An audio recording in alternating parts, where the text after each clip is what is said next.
Hi, everyone. Welcome to Office Hours. If you're watching on YouTube, you can find out more about what we do at officehours.global. Our first hour is general discussion about media production. And our second hour is usually something we want to spend a little bit more time on. And today, we're going to have the team or part of the team from the IBC Coverage here to break down exactly how they approach that coverage. It was a fantastic couple days as they put that all together, and we're going to find out how they did it. So throw in your questions if you've got questions about that. If you watched it and you've got questions about how they put all these pieces together, go ahead and throw those in. And if you have general questions, you can go ahead and throw those into Makana right now, or you can use this little QR code here and use askofficehours.com. You don't need to be logged in. You don't need to have anything else. It works 24/7. So if you see this and you think of a question, you can ask it anytime, and it's going to end up somewhere where we can sort it into the daily show. So go ahead and throw those questions in, and let's go ahead and start with the first question. Bill, what do we have? First one comes from Graham Cardwell in Belfast, Northern Ireland, and Graham asks, I'm creating a short video showing the use of a mobile phone app. How can I emulate the phone on my laptop for screen capture rather than having to set up a camera? Or can I record video on the phone itself? I have both iPhone and Android available. Go ahead, Ronnie. One way we did it is to tether the phone directly to a Mac and do the recording within Apple QuickTime. That's possible. Mickey? Yeah, exactly what Ronnie said. I'm going to cut to my computer here, and I have an iPad mini that is plugged in via Lightning. And in QuickTime, you can create a new movie recording and select the iOS device as the source. And here, this is the iPad display that you're seeing here, and you can record this. And another way to do it is you can open up Control Center, and you can add a shortcut for screen recording. That's that little circle button at the bottom there. And if you add that shortcut, you can select which app to start recording. And I believe that screen capture, that is one of the main reasons it exists, is so that you can train people or show people how something actually works on the iPad. Go, Jason. Only thing I have to add is whether or not you want to add audio. So it's you can actually choose if you want the microphone to be on or off, and it's going to work either way. Guy? Yeah, the NDI HX capture app will allow you to broadcast that on the network, and you can pick it up in NDI Studio Monitor and hit record.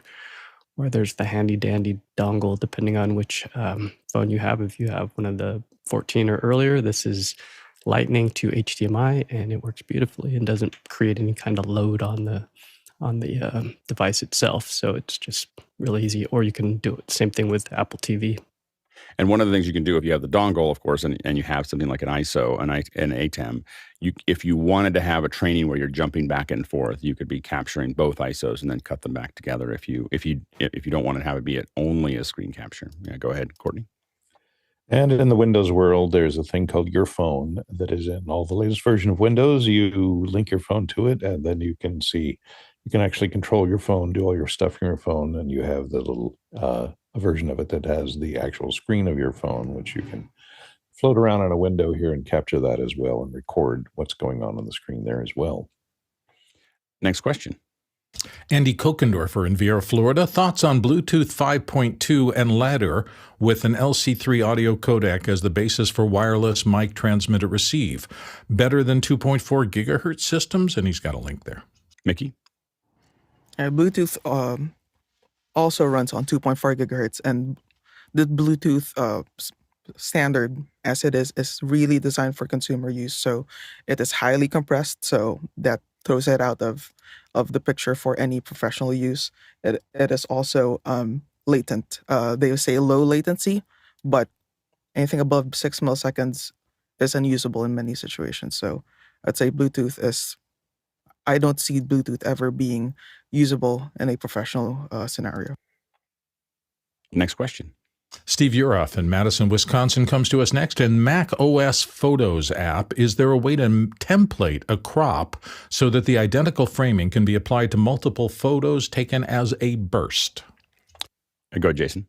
I thought I could do this, and I can't seem to get it to work with burst. I know you can copy edits and then apply them to lots of other things, but the C key maybe very rapidly should retain the crop, but as far as pasting it, I can't figure out how to get it to work. Guy? Yeah, I don't think you could do it in the Photos app itself. You can do adjustments like color and things like that to multiple just by selecting them and saying paste multiple. But the crop isn't one of the features, and it's probably a good thing because you take portrait, you take landscape, and a lot of times you wouldn't want to accidentally crop arbitrarily. You can do edit with. So if you have another app like Canva or Photoshop, and then run a script in one of those to automate cropping multiple images. So I'm pretty sure you're going to have to do edit with, kick it out, save, and it'll update automatically in the photos library from the third party. And I don't know if Shortcuts will do this, but Automator definitely will. so we've definitely done this where you just process hundreds of images and have them all cut to a certain way, center cut, square, or whatever you want, however you want to crop it.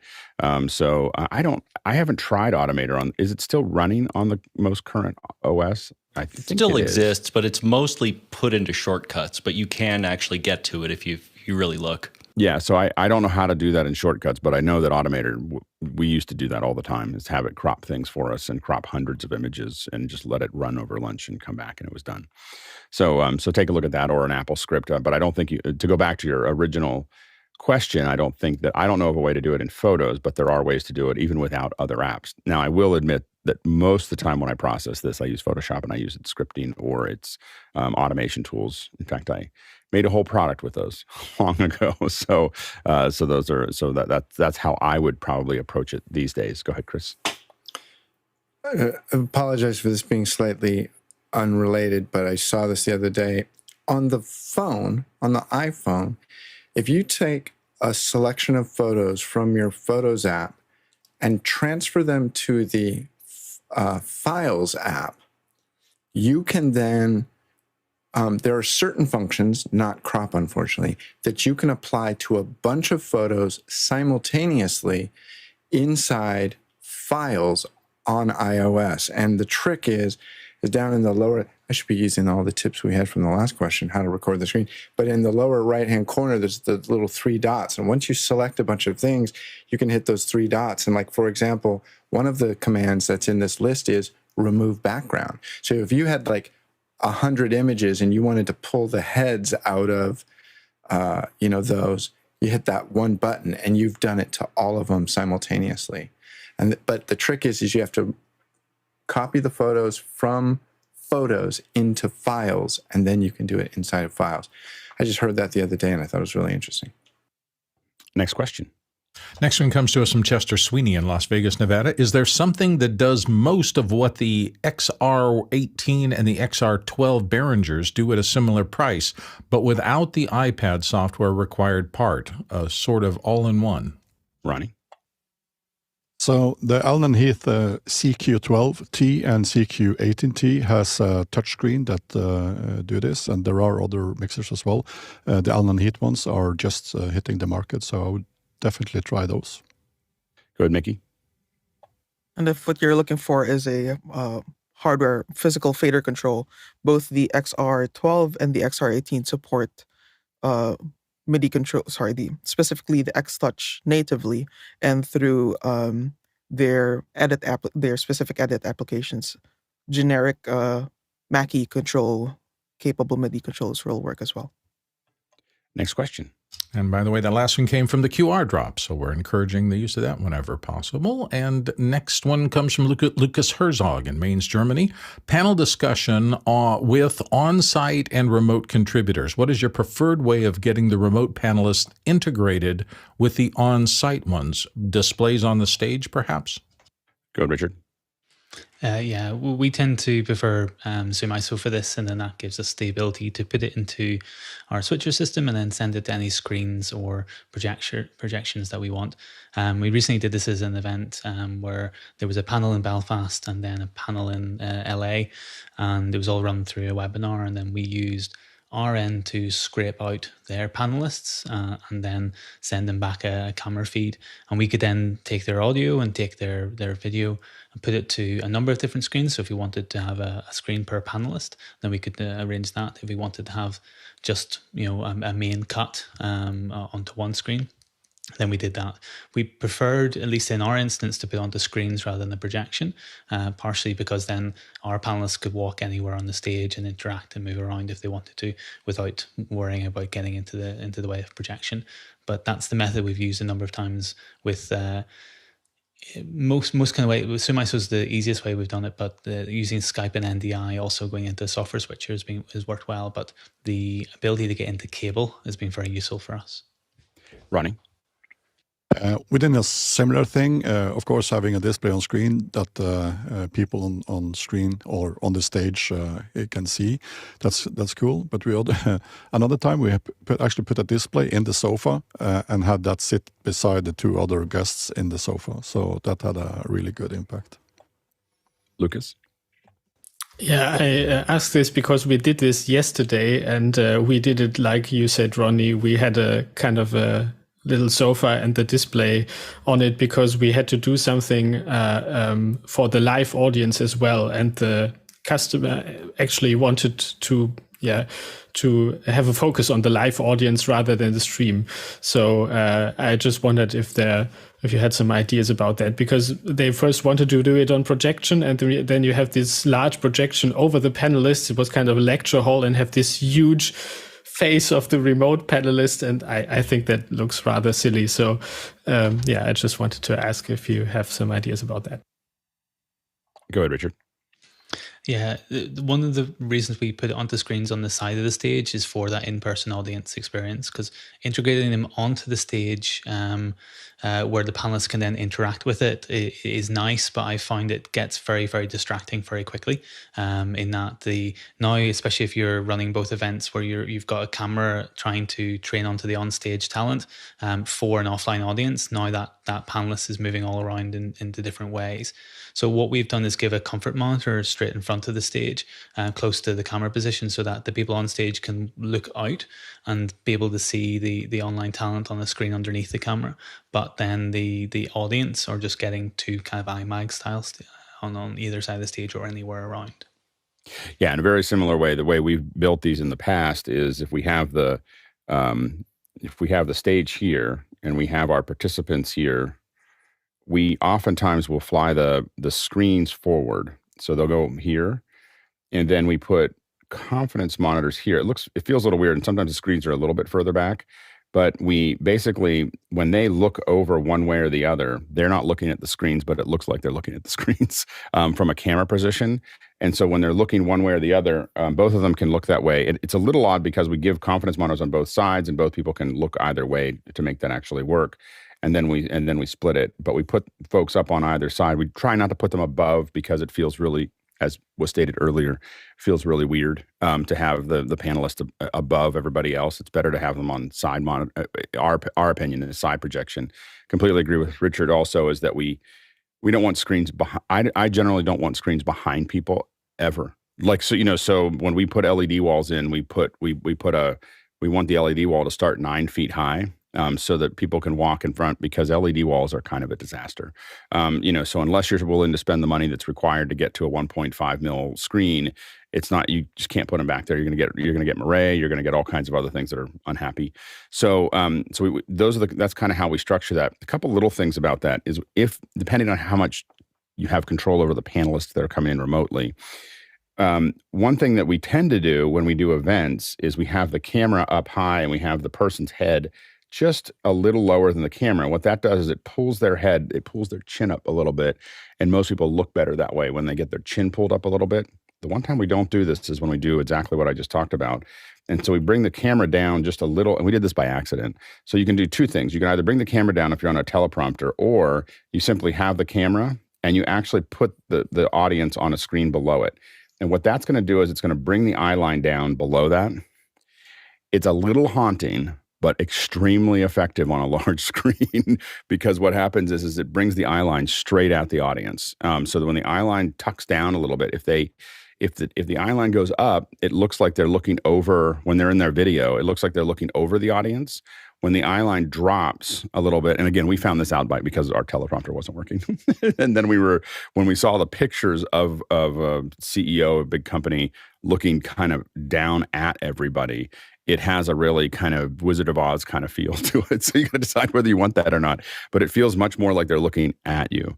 And then, as you probably know, Lucas, the hardest part of this is not the video, it's the audio. Getting the audio right and getting that working. We really spend a lot of time on the audio to make sure that that's going to work. We're using typically a Dugan Auto Mix to kind of push back and forth between those mics. But it is something that has to tune for every room. There's no shake and bake to make that actually work. So, yeah. Anyway, next question. Next one comes to us from Douglas Carmichael, and Douglas says, why would game consoles be exempt from the California right to repair law? Is it a content security issue, he wonders. Courtney?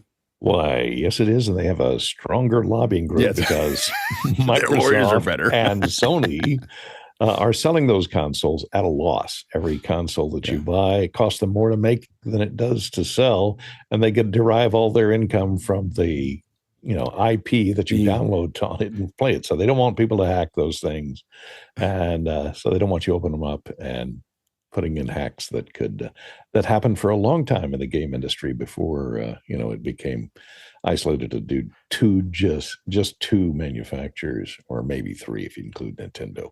Oh, and how much they derive from each game? Right, 30%. 30%. No, Apple gets 30%. No, everybody Sony else does. gets about 40%. Yeah. Oh, yeah. I think Sony's is 30. I think a lot of them. I think Apple and Google picked 30% because that's what the game consoles were taking. Like, it was literally like this arbitrary. Well, they're taking 30%. We can take 30%. I think it all. I mean, almost all laws are tightly wound to who has the best lobbyists. Next question. Next one comes to us from Scott Mueller in Germantown, New York. Is there a way on Mac OS to save a preset arrangement of Finder Windows apps browsers on two displays? I spend so much time doing it over and over again. Jason? Yeah, there are a number of ways to do this. The first way is just with shortcuts. Shortcuts, you can simply, these are actually like just straight in the gallery, tile the last four windows. And if you go into edit, you can see how this is being done. But that place is very self-explanatory. You'll see that part of it. You can also assign a window and assign it to any desktop you want. So the combination of those two will absolutely do it. The other way to do it is with Better Snap Tool. That works pretty well too. Go to Ronnie. Yeah, like Jason said, Better Snap Tool, and we use an app called Magnet, which can also be using hotkeys and even just make a script either in Shortcuts or Apple Script, and you can have that app place all the windows where you want it. And we also use that app to easily snap the windows to right side, top, left, etc. Next question. TG Phil in Gersvold in Tromsø, Norway. How long do you generally wait before updating mission-critical equipment? And he's talking about Macs, iPhones, and so forth to the latest operating system. Richard? Yeah, usually just don't update. But more sensible kind of answer is if you really, really have to. So if there's something important in the new update that allows you to do new work or better work or create a better workflow, and you have enough time before when you need that piece of really important equipment to troubleshoot any kind of issues that might come out of it, then usually that's when I would update. So basically waiting as long as possible for something really, really important. And then if there's a real need, a real kind of thing that you're going to get out of it, then update then.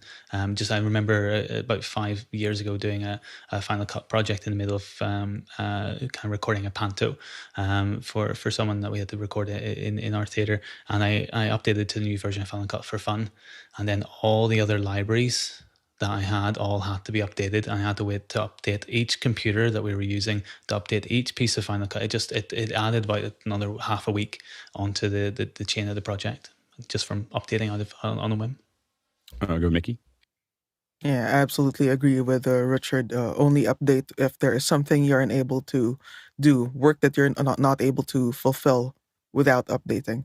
For us, it usually comes with buying a new machine. For the longest time, for, I don't know, like 8, 9, 10 years, we stayed with Snow Leopard because it just worked. And we could do all the work that we need on that OS.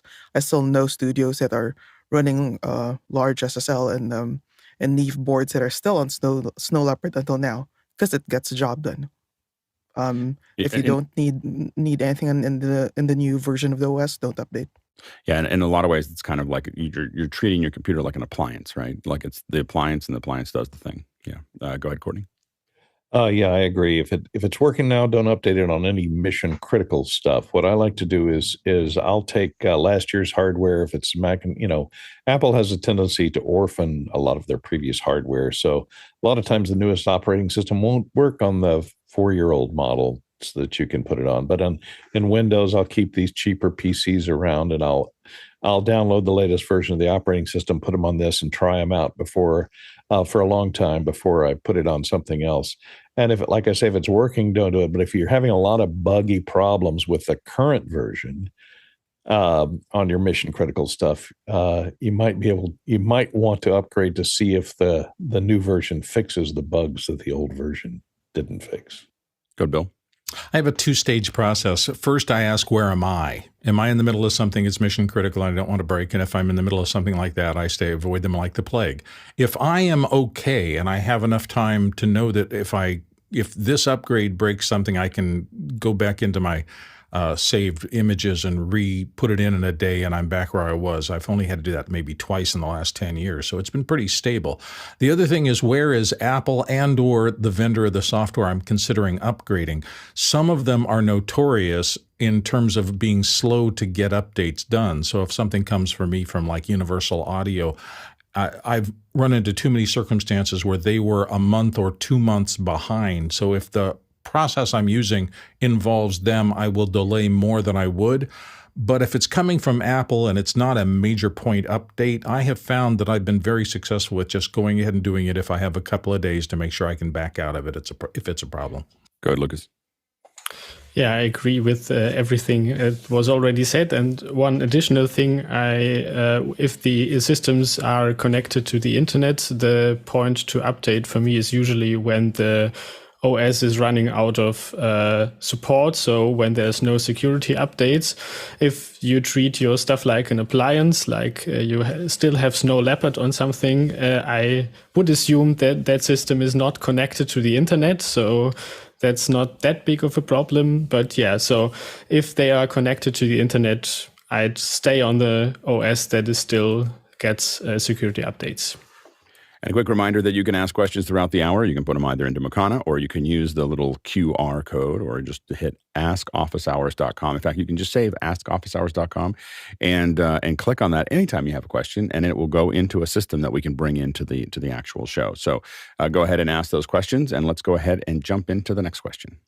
Next one comes to us from Hasma Kajar, a friend in Cape Town, South Africa. My Sidekick in-ear monitor 3 broke off at the ear tip area, and Sidekick 2 audio is much lower in one ear, much lower. I have tried N-ear, and they are less expensive, and hopefully they last longer. Comments? Mickey? Yeah, I'd say devices that you put on talent, like in-ear monitors and lavalier microphones and headset mics, at a certain point, like for me, I would consider them expendables. If they go on talent, they will get abused. So I would consider them expendables. For your in-ear, I don't know if it broke if just the tip broke, or the stem that you hook the tip on is what broke. If it's just the tip itself, you could easily buy replacements for those. Regarding N-ear, I did get, I think, 20 or 24 units of the N-ears a couple months ago, and they're great. I don't know who actually manufactures them, if it's N-ear and they're rebranded by Bumblebee, or if there's a third party that is the actual OEM, but they're pretty much the same thing, just slightly different termination on the cables. Good, Bill. I've gone through 3 N-ears because of my own stupidity. What you don't want to do is let them lose track of them, let them fall on the floor, and roll a office chair over the top of them if you're very heavy. That is definitely bad for them and will break them. But if you take care of them, I have had the last 2 that I have a primary and a backup. One's in my ear right now. The other one's in its little triangular case over there just in case. And those have lasted me for a year and a half with no issues. So if you don't put a lot of stress on them and treat them well, they should last a very long time. I have to admit, I use these Linsoles in this room. When I do higher profile stuff and some of the other things I do, I still use the sidekicks for those, but they don't get used as often because of that. And the Linsoles I slowly wore out because I wear them probably 6 hours a day. They slowly wear out, but doesn't hurt because it's only $40 or $50. So if I have to replace them once a year, it's fine. Next question. TJ Asher, Minneapolis, Minnesota. I need an updated modem router to go with my newly installed fiber internet. Congratulations, TJ.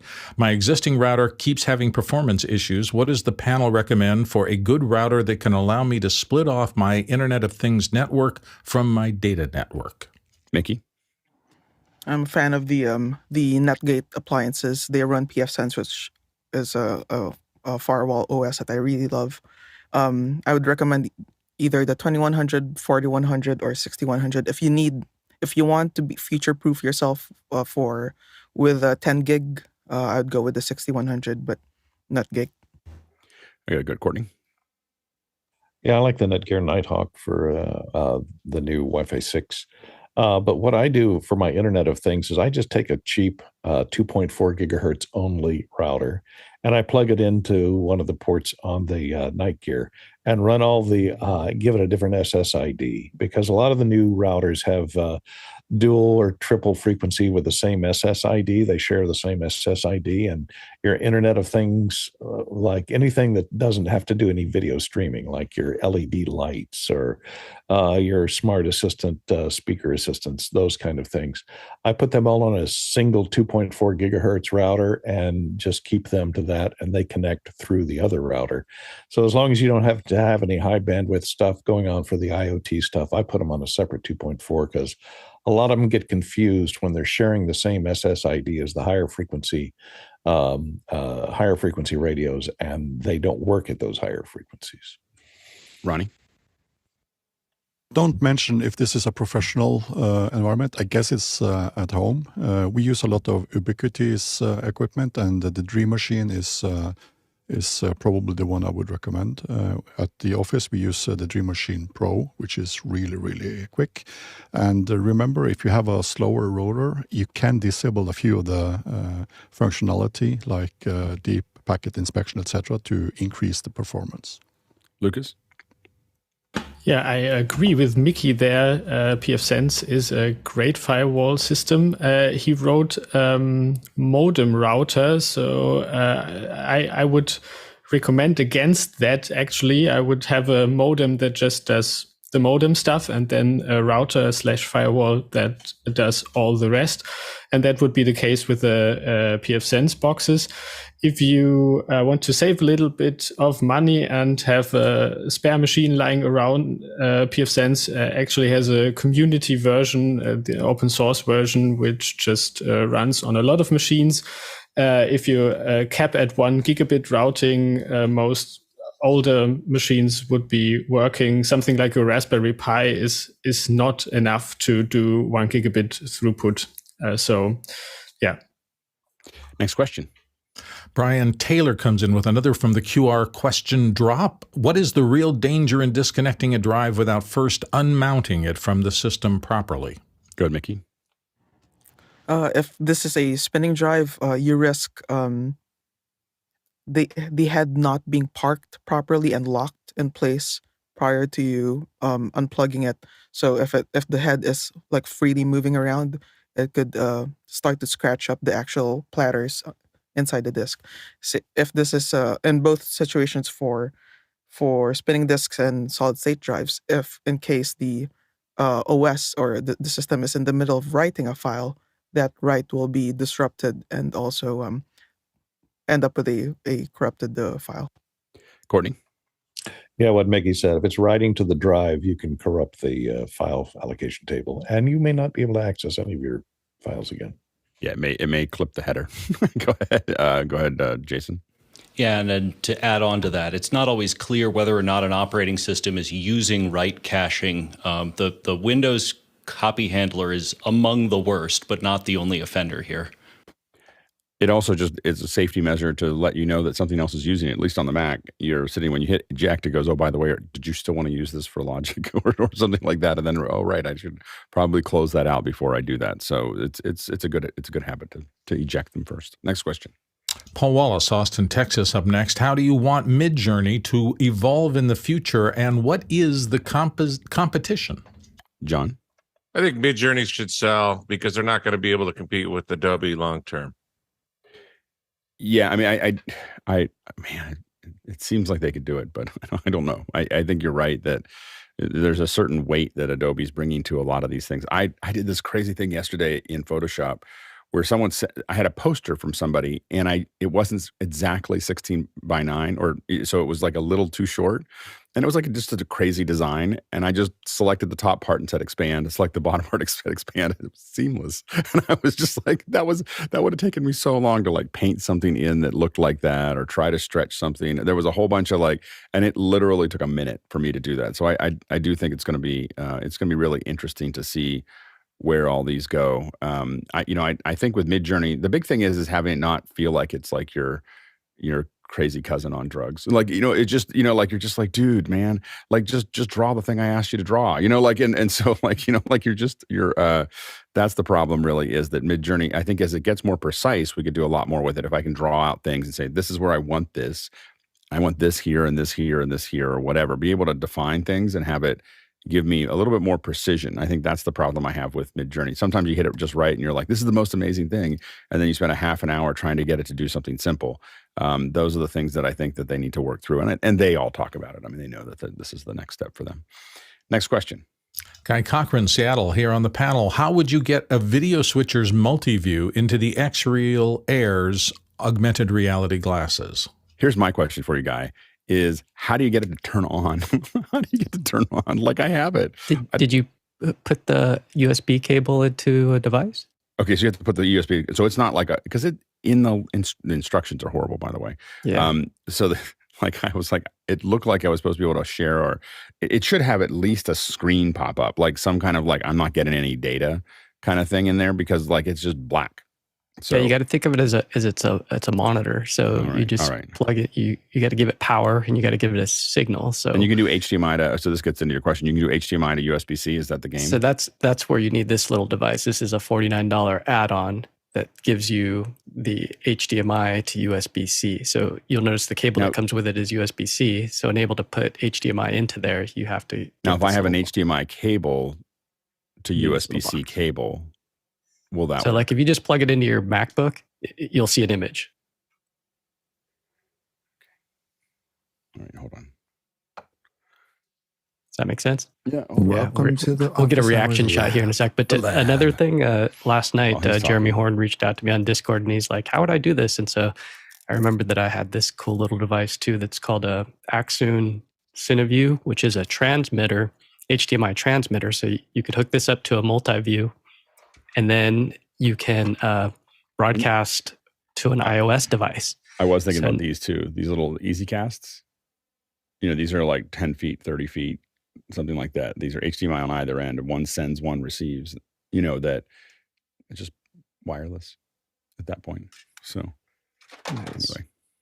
Yeah. So last night as I was playing with this, I put it into an iPad and put the Axoon app. And if you're using it for a camera, man, it's so cool because you have your LUTs, you have false color. So if you're out in the field and it's really bright, that's the thing is you can put the shades on. So it has this cover. So they're augmented reality, but if you want to do more like virtual reality, you put the covers on, so that blocks out the sun. And now you have a 120-inch monitor out in the field, which can be pretty cool if it's prohibitive to carry around a big monitor. So yeah, were you able to plug them in, Alex? I'm working on it. My computers are all full of things, so it takes a second here for a second. Let's see. You got the iPhone 15 though, right?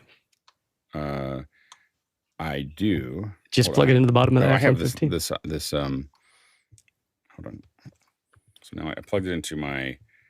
Let's see if and the problem is I have glasses on, so this gets all harder. So I still don't see anything. Like I haven't been able to get. Oh, there you go. Yeah. How do you operate the touch screen with your eyelashes? There's the poster frame for tomorrow's show. Yeah. Oh, there we go. That's cool. All right. It turned off, but I don't know why. Anyway, there There we go. So it works. So we'll play with it some more. I do say I don't know where the cover went. I don't remember seeing a cover when I opened it. Is it hidden somewhere in the box? I didn't see a cover. There's somewhere in there. Somewhere in there. I don't know. They just look like this.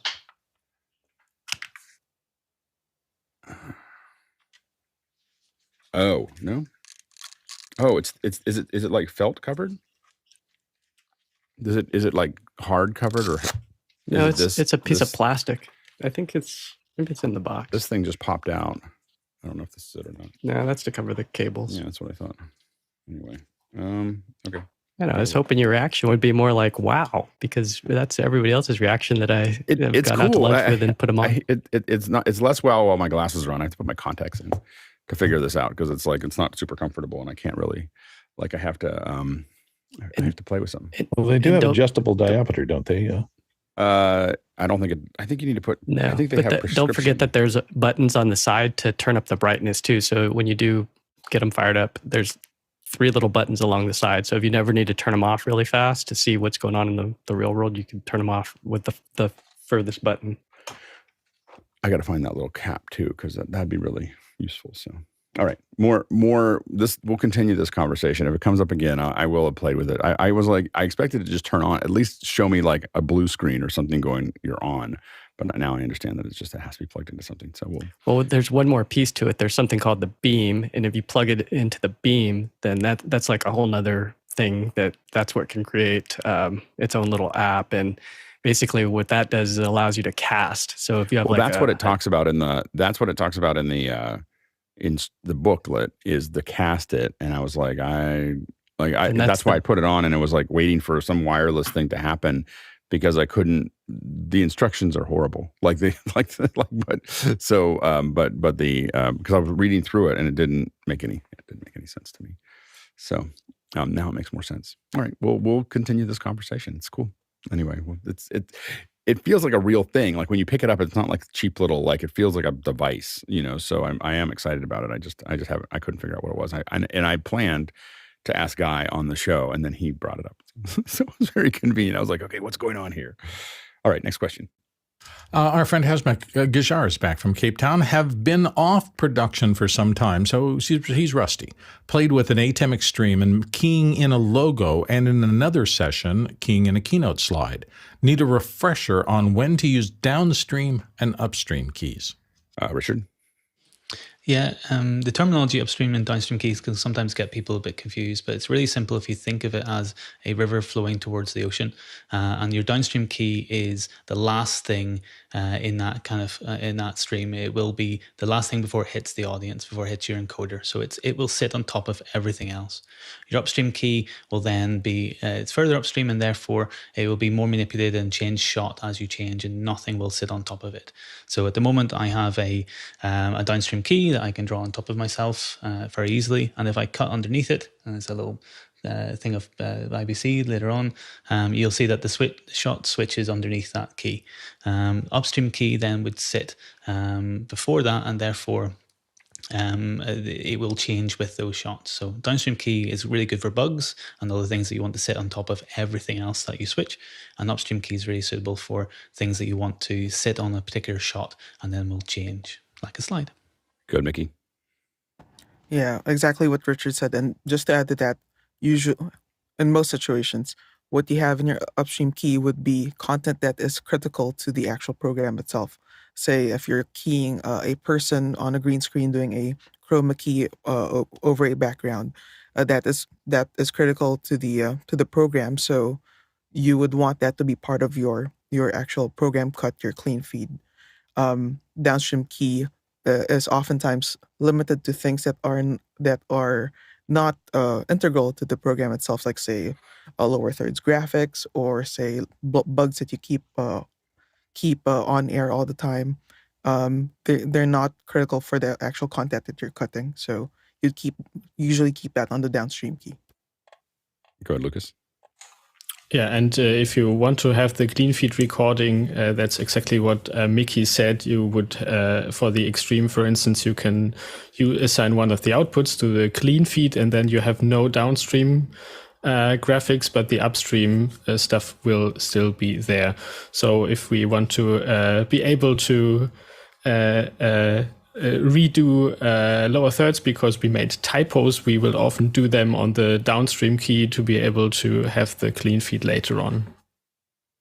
Yeah, and I mean the way to think about it from how the processor is working. The reason that there's more upstream keys than downstream keys is that there is essentially one video pipeline that's going here. The downstream keys are separate layers. So this is let's do this again. Hold on. The downstream keys themselves, these are layers that sit on top.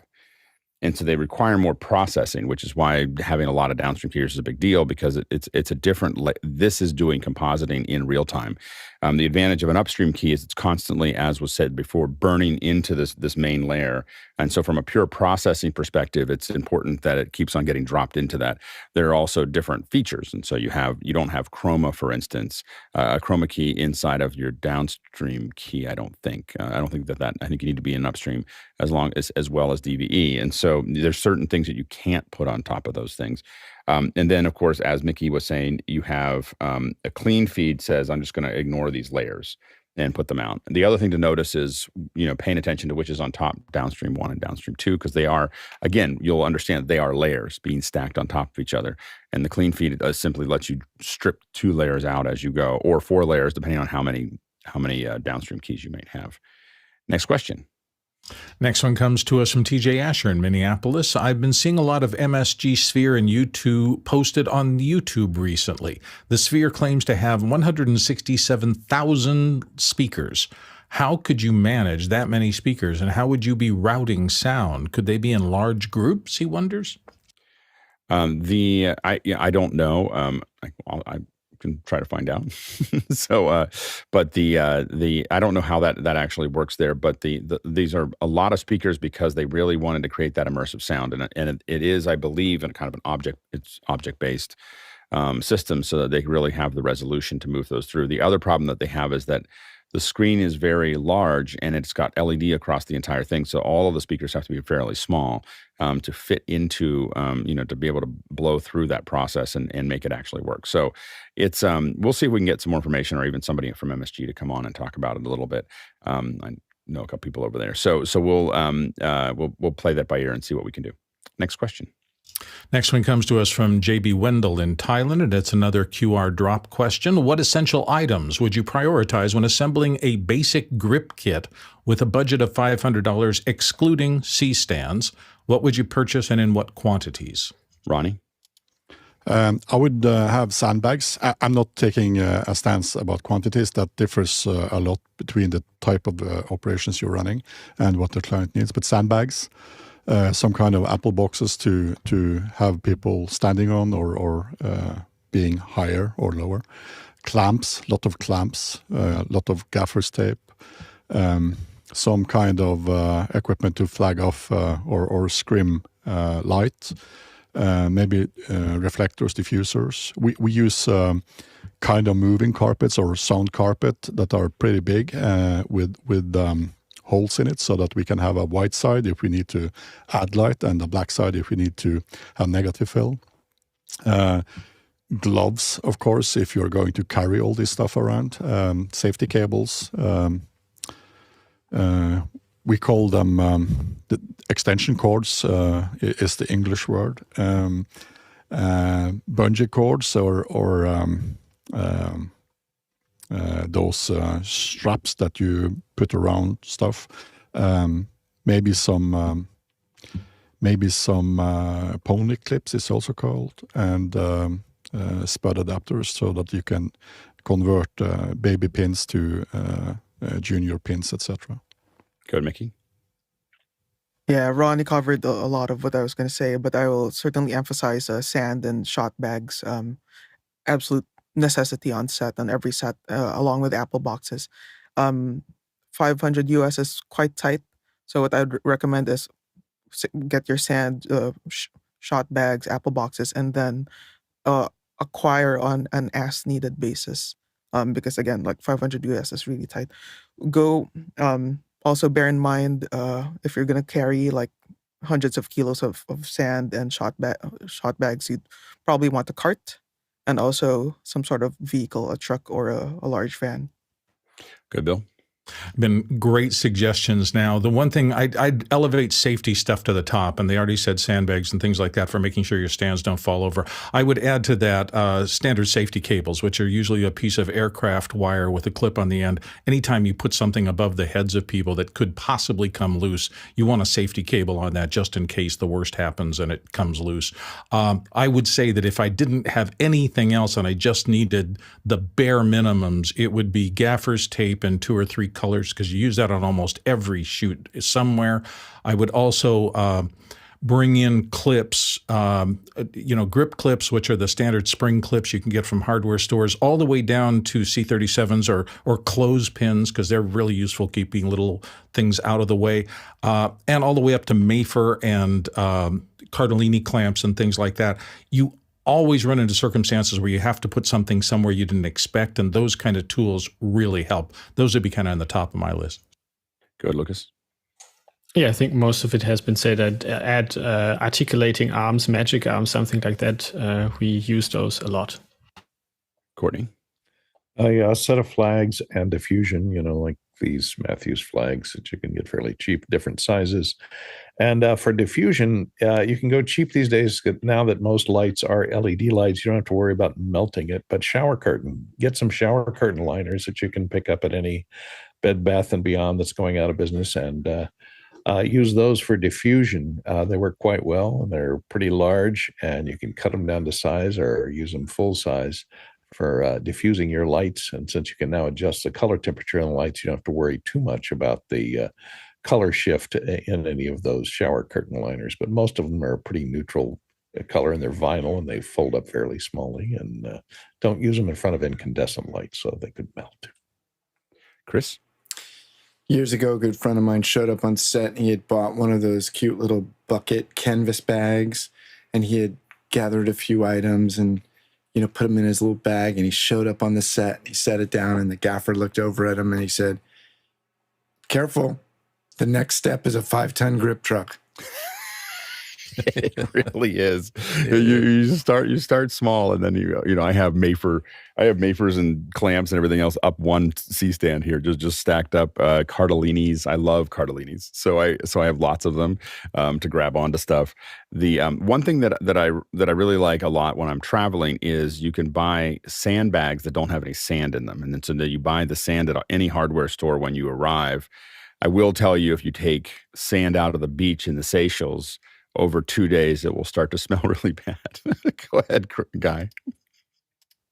Yeah, walking through one of these cool videos on YouTube that just shows behind the scenes, you could see, as we discussed, a lot of the different Cardellini's and magic arms, but it really depends on if you're using lighting that is going to be the sun, or in which case you're going to need some of these larger flags and some of these items to block light and netting, silks and diffusion, but then also just power, all the way down to a generator, or when is it appropriate to rent this stuff or have a guy just come out that has everything that you're going to need versus trying to buy everything.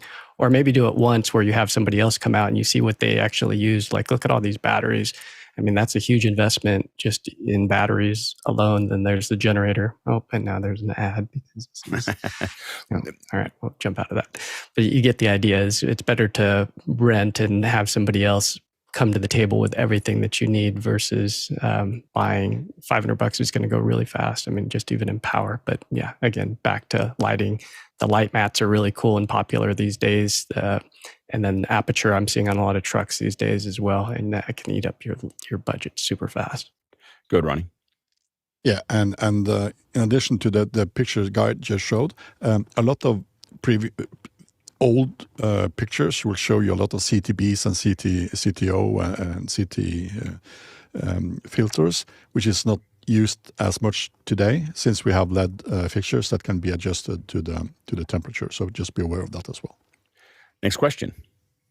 Alexander Knight, Port Coquitlam, BC, Canada. I'm looking for a bigger 8x8 HDMI matrix, preferably one that can support 4K 60 hertz. Alex, are you still using your monoprice Blackbird, and has it been reliable for you? Yeah, Mickey? I know this is directed at Alex, but I'd say I would recommend like while you're ahead, shift over to using an SDI based system. HDMI is cumbersome, less reliable, and doesn't really scale well in a production environment. So before you move up to a much larger HDMI based router, I'd highly consider going with SDI. Yeah, there is some point where I will move. I actually bought the switcher to move to SDI, and then we embedded it into our podcast recording system. So I did. So it just became part of another system. So I never made the turn. But if I did this all again, I would definitely do it in SDI. To be honest, that I have all this HDMI here. The Blackbird sits right here. I use it every day. It's super effective. It's particularly effective when you open up the web interface. So I didn't use it. I kept on having trouble getting it to see things, getting it to work correctly, do all these other things. But what you can do once you get the web interface in is you can open it up and you can force the inputs to be looking for certain things. You can be setting those up to really stabilize that process. And you can do everything over the web. You can make all the routing and choices and everything else. So when you open that up, the Blackbird becomes super useful. If you try to use it as a piece of as an appliance when it arrives, not useful at all. So, but overall, it's been pretty good. I will say the SDI route is more expensive. So, I think that this Blackbird dropped a lot since I bought it. I don't know how much it is now. I know I bought it at like $900. I think the last time I looked, it was like $500.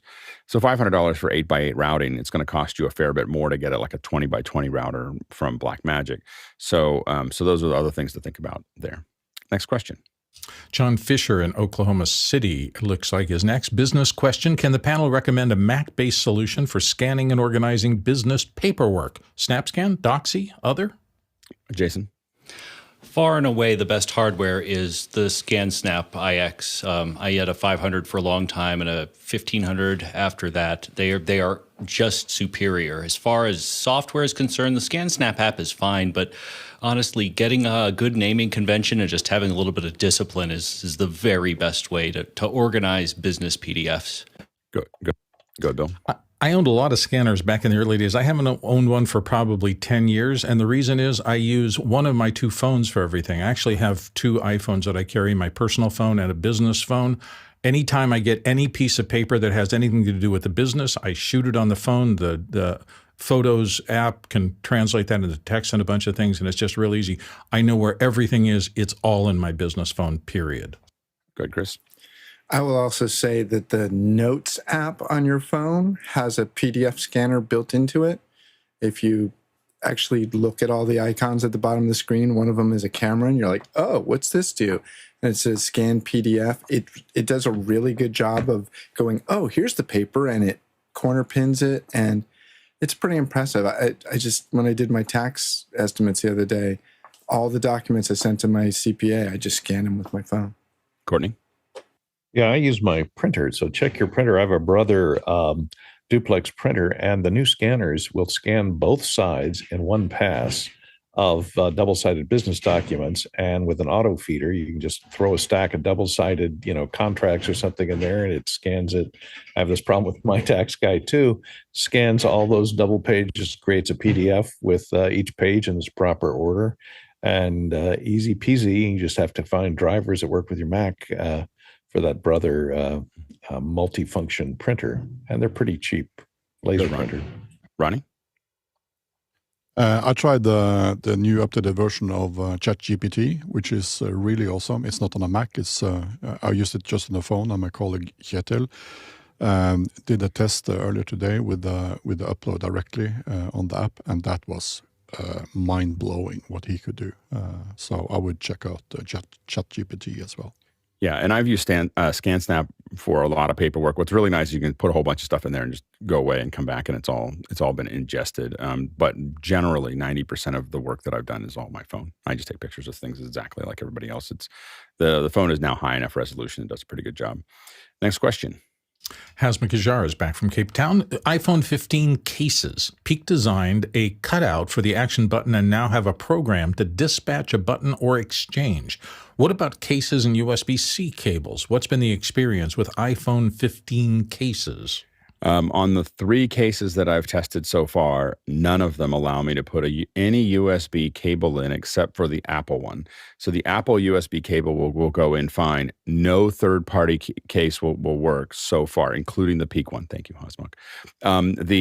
So the Peak, I was sent a couple other ones, and all of them I have to peel open so basically what I try to do is what I'm moving away from is using that cable as much as I can, unless I'm going to put it into a rig to record to a drive.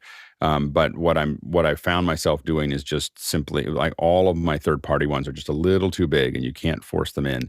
So that's been the problem. I have been thinking of correcting it with a Dremel. So I'm just gonna. So I'm spelunking. I don't know exactly where my Dremel tool is, but I'm planning to spelunk in my garage over the weekend and find the Dremel tool and then fix it. It's really only a millimeter or two. Like if I just open it up by a millimeter or two, and I'll probably post it like, hey, this is the way it came. This is what I did to it, and this is now working because I know it'll work with a Dremel.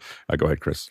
That's exactly what I was going to say. I think that a lot of times in our industry, we feel that the solve for everything is B&H or Amazon. And sometimes it's go out in your garage, find a tool, go find your Dremel. If you don't own a Dremel, you should. It may not be that hard to just make that hole it's a 10-minute problem. It's a 10-minute problem to fix it. Yeah. It'll look a little, it'll take a little while to make it look like I meant to do it. It doesn't have to. There is a thing called craftsmanship. We can all practice it. Yeah, go ahead, Jason. OWC's USB-C and Thunderbolt cables actually work perfectly with all the native cases. Next question. Next question comes from Paul Wallace in Austin, Texas. Today in Austin is an annular solar eclipse. Why is this not as big a deal as the total solar eclipse, and what are your plans for the next one? How do you watch them, and do you use glasses, phone recording, and so forth? I think the annular is tomorrow. Let's go ahead, Courtney. Yeah, annular is in California tomorrow and it's other places as well. Total, there's a difference. Total, you get to see the corona. It's the one on the left over here.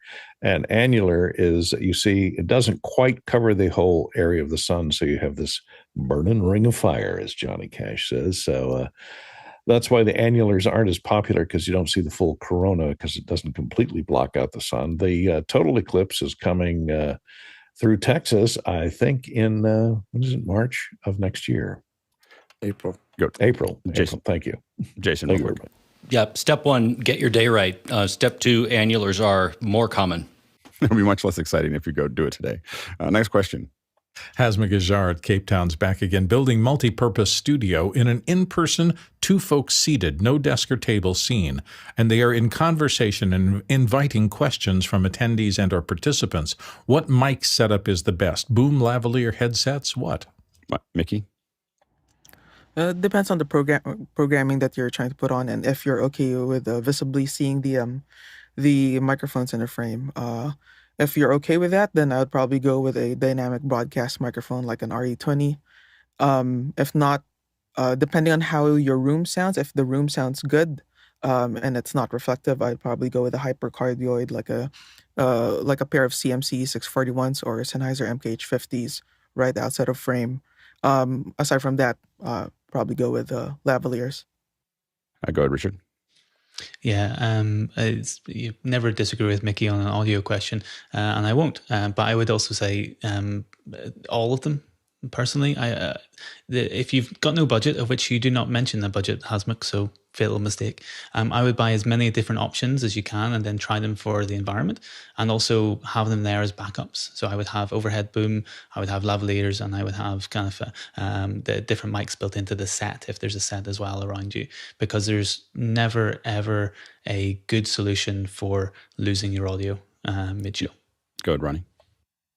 I would go for boom if the audio in the room is good, but we had the situations where the client or the people being recorded or streamed would like to have a kind of podcast feeling, and then we use podcast microphones on a normal tripod. That is also possible, but make sure you have, like both Mickey and Richard said, make sure you have backup audio microphone as well.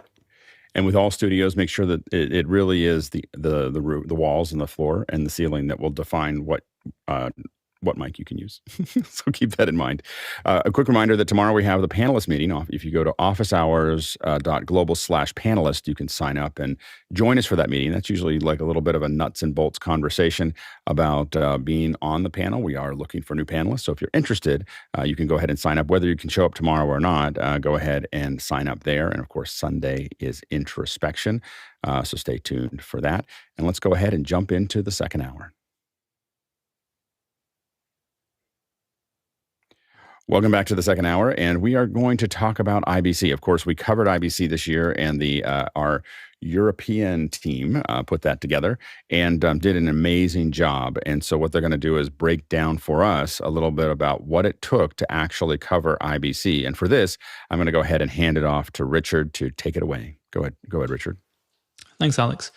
So yes, we're joined today by a number of the different team members from IBC in many of the different departments, and there's also a whole load of other team members who are in the show today who are actually running the show. So to the team who are on the panel, I say, jump in whenever you're ready for a comment, and likewise for the team who are online, feel free to jump into the chat, and I'll try and track things and bring things in as well. So IBC, this is the second year that we've covered IBC.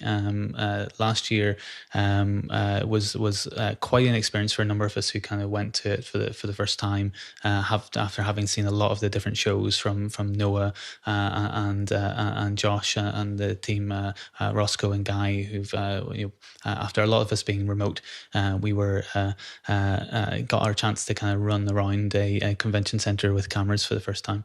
So this show we did deliberately slightly different. So we made different choices in the build up to it than last year's show, and also having learnt from some of the other kind of larger OH coverages.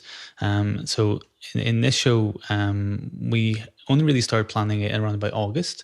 There were different discussions prior to that about maybe what we should do. There was a very gentle kind of conversation aimed around, what have we learnt from the other shows? So we had 13 remote crew and 7 field crew, and we only had 6 main team meetings. So lots of smaller little meetings and discussions across and Discord and other things. And we kind of broke it down into kind of our pre-production period, where we had a group of us who were mostly then kind of co-designing it, essentially just thinking through what we liked about different shows, what we wanted to do differently with this show, what we wanted to experiment with. One of the main things that we wanted to do differently with this one is kind of a focus upon the field team as the priority, that we wanted to be led from the field. There was a certain feeling from all of us, from a number of us, all of us is maybe too general, that the panel-based sections of some of the other shows lost energy. Every time we came back to the panel, then the energy would be sucked out of some of the actual performance. And I'm going to use some performative terms because I'm a theatre director, so when I say energy and sucked out and pace and things like that, it's because of my training.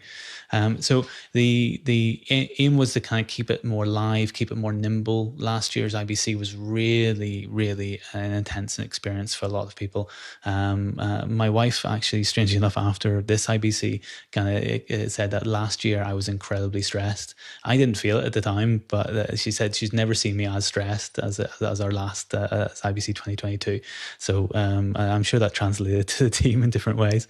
Whereas this one, we went into it with the literal aim of, let's do it more relaxed. Let's be more relaxed with what we're trying to do and trying to aim for. Let's drive it from the field. Let's not kill ourselves. Let's see where we can bring people into it and how we can help them. Because there's a whole conversation around the idea of why are we doing these shows?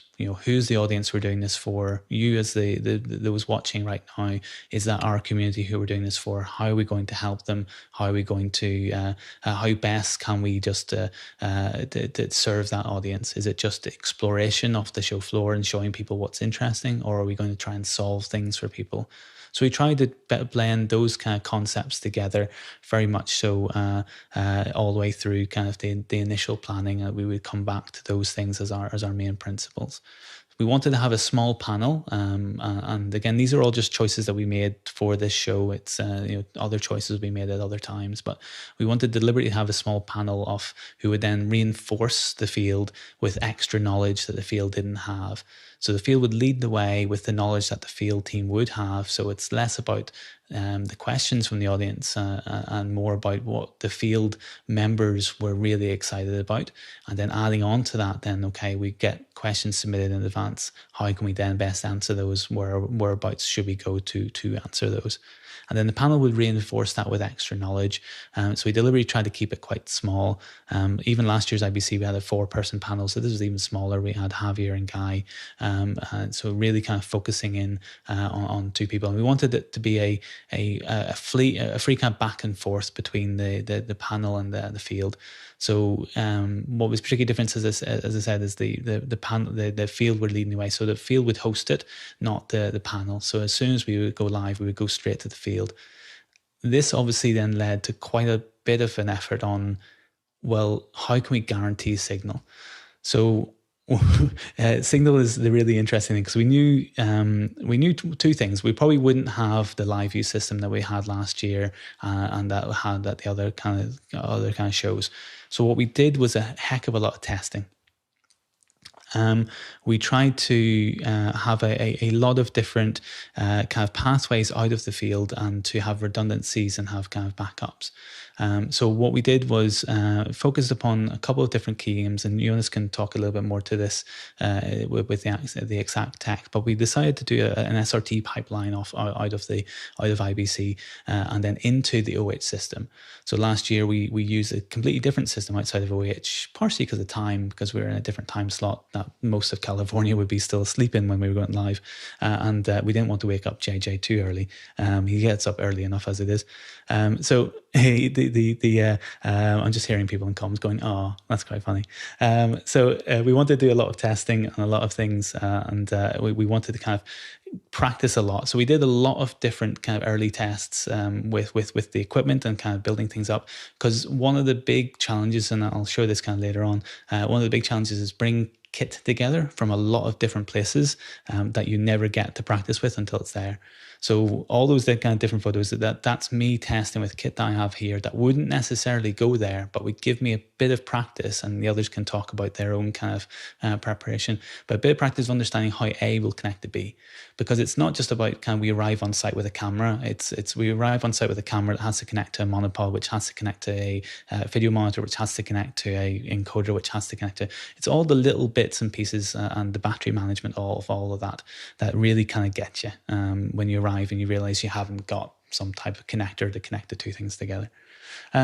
So the pipeline after all this testing, the pipeline we chose to do is this. So the Lumix, the Panasonic Lumix cameras, the BGH1s from Jonas, going into a Pearl Nano encoder, and then going into a PEP link for signal that was then bonded through a system that Jonas will probably talk about in a little bit, and then we'll send that through to Femix, which was then hosted in the 090, the OH system back in California in Femix, and output via deck link into the main system. So that allowed us to kind of play with that kind of chain of really reliable video and bonded kind of cellular, but allowed a really nice kind of quality of signal. Jonas, I don't know if you want to jump in at this point before I go into more detail of the field team stuff. Sure. Yeah. You covered the basics really, really well. The idea was that we used the Epiphan pearls to send 2 inputs in 1080p left and right mode, where you just put 2 1080p signals next to each other, 2 vMix, and vMix can decompress it and send it out over SDI 1 and 2. We did run into some issues with packet reordering in the tunnel. There were a couple of factors that affected that. So in the end, we were really lucky that we had backups, and we tested and planned those backups. It just picked up the backups. I think as soon as that decision was made, it was really fast for us to recover to the backup. But yeah, we spent quite some time testing it, but it's hard to test, especially with different infrastructure on the mobile carriers. What was really cool is we brought in our own SIMs. So those SIMs were able to use the SIMs that can go into all of the networks. And then we had our own backhaul. So we were downlinking in Rotterdam. And then Rotterdam, we had a direct connection to the DKIX in Frankfurt. And there we had in AWS our debonding server. So that worked really nice. And even when we used the live view, that really helped us get the low latency, low jitter, and all that. So that was a big plus point. And then the BGH ones, I think, worked really well. Even when it was really dark, they produced a nice image. And they're a little box camera, so they are built to be rigged out. So we had a monitor, and then also we had power. Because power management was really the biggest challenge with this, like powering all this equipment. Spent like 3 weeks researching, hey, how much is the load of this? How much is the load of that? And like, hey, we need to make custom cables because like, what is that weird connector that the BGH1 uses? And like, where do you find out what that is? Oh, actually, now you found the connector, but the BGH1 really wants, what is it, like 12 volts, 2.5 amps or something like that. And D-tap battery is what we use to power it. If it drains, it starts with, I think, 16 volt and then drops. And if it's too high, the BGH won't like it. If it's too low, it doesn't like it. So we ended up doing like step up and step down converters in between to get it to the right voltage. And like I had all these cables soldered. And listening to you, I feel like saying we need to have a second hour where we try to design the perfect camera, because every camera is weird. Like it's got like a bunch of things that are good. Like Sony has a bunch of things. And then there's like these weird things like, why did you do that? And Blackmagic does the same thing. And I think we should have so let's write that down somewhere, but a second hour on just designing like one camera that would rule them all. So, like a little camera, like it's under $5,000 and it is got the, like Chris picked up his phone. It's fine, but we need extra things going into it. So anyway, all right, anyway, go ahead, Jonas. Yeah, I think that's basically it. We then use different stabilizers, and I think Richard is going to continue talking about all the kit, but that's basically the signal flow that we used. And yeah, you saw the testing with SRT, and the latency was quite good, and we got some great sync. And even with the live views, like that's really, I'm so glad that SRT is coming in. Like, because a while ago, like everybody that works with live views, how much of a pain it was to use the live view solos, because you had to like send to an RTMP point, still need a live view LRT subscription. And now we still use live view LRT subscription, but we could just use one of their more modern servers and send it directly to the office hours infrastructure over SRT.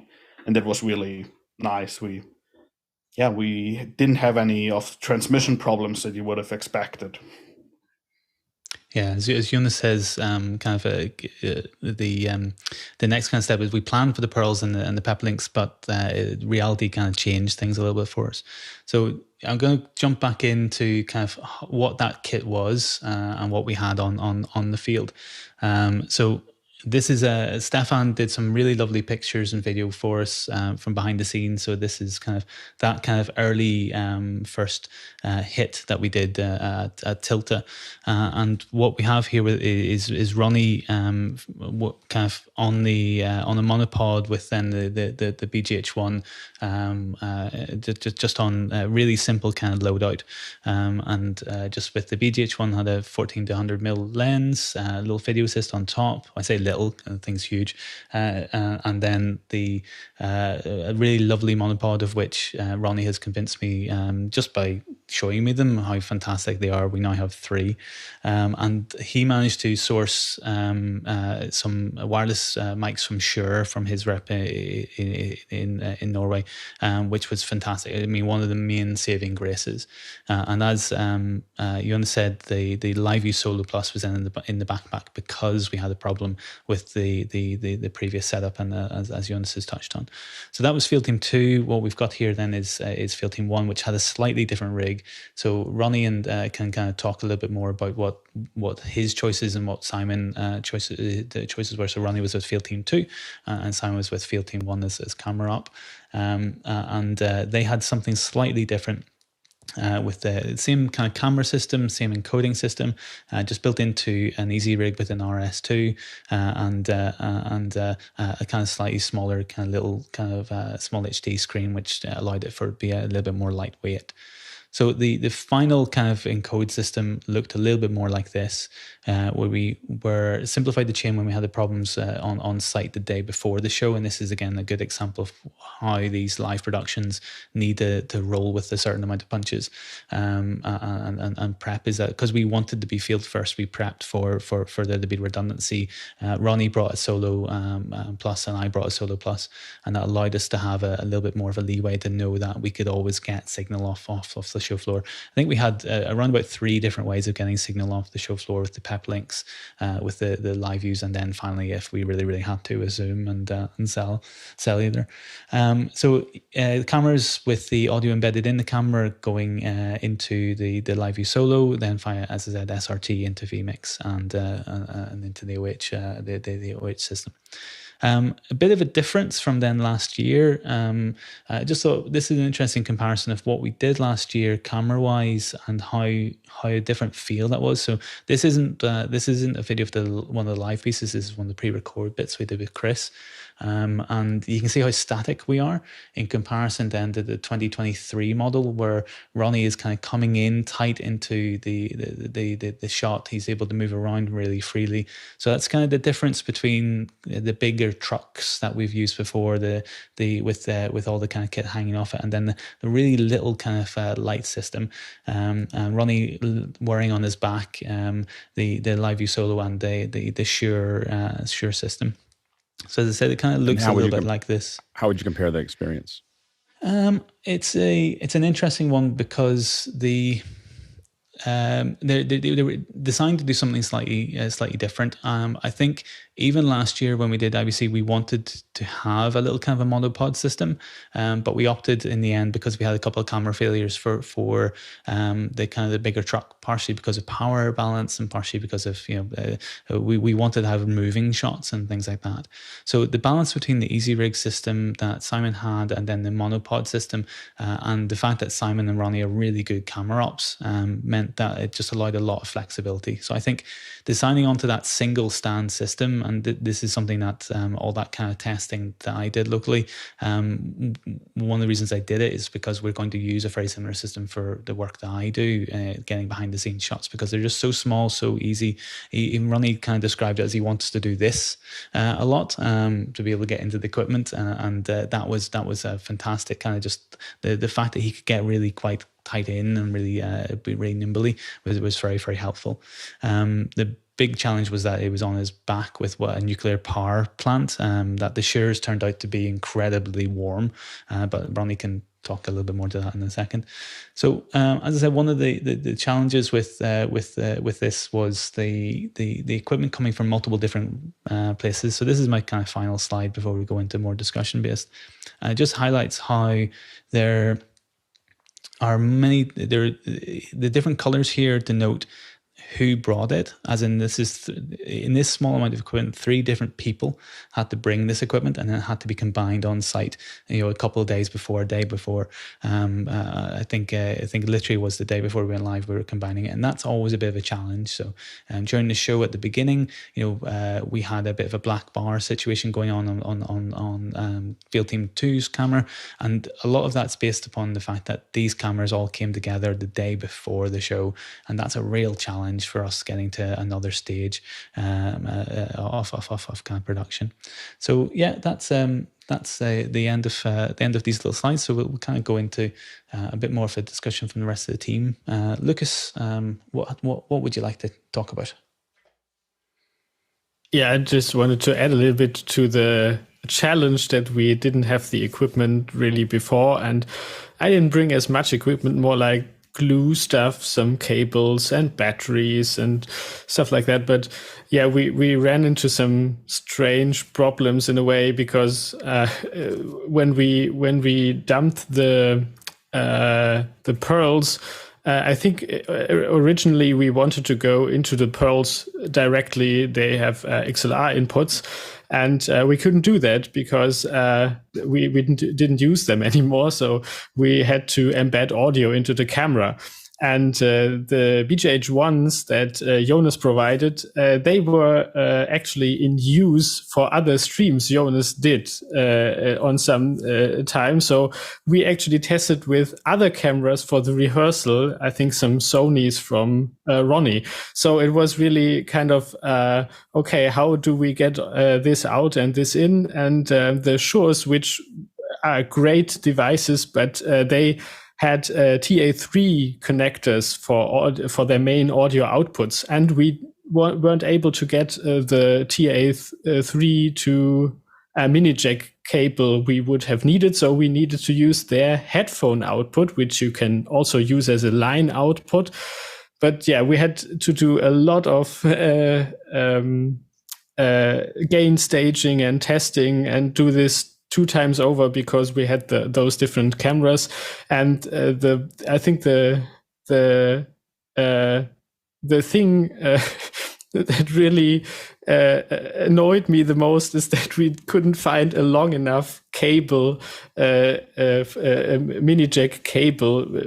So this Ronnie had this thing hanging from the camera to the backpack all the time because of the short cable to embed. So yeah, I think that's the challenge you get into when you don't have the time to prepare everything before you go. And so we had to source everything we needed on site. So yeah, I think that was the challenge. And that's a lot of times when you have in film production, you have camera days where you're in the camera in the rental space and you're building out your kit, and you end up figuring it all out. Oh, I wish I had one more cable that was a little longer, or I wish I had this thing here, and you figure that out as you go.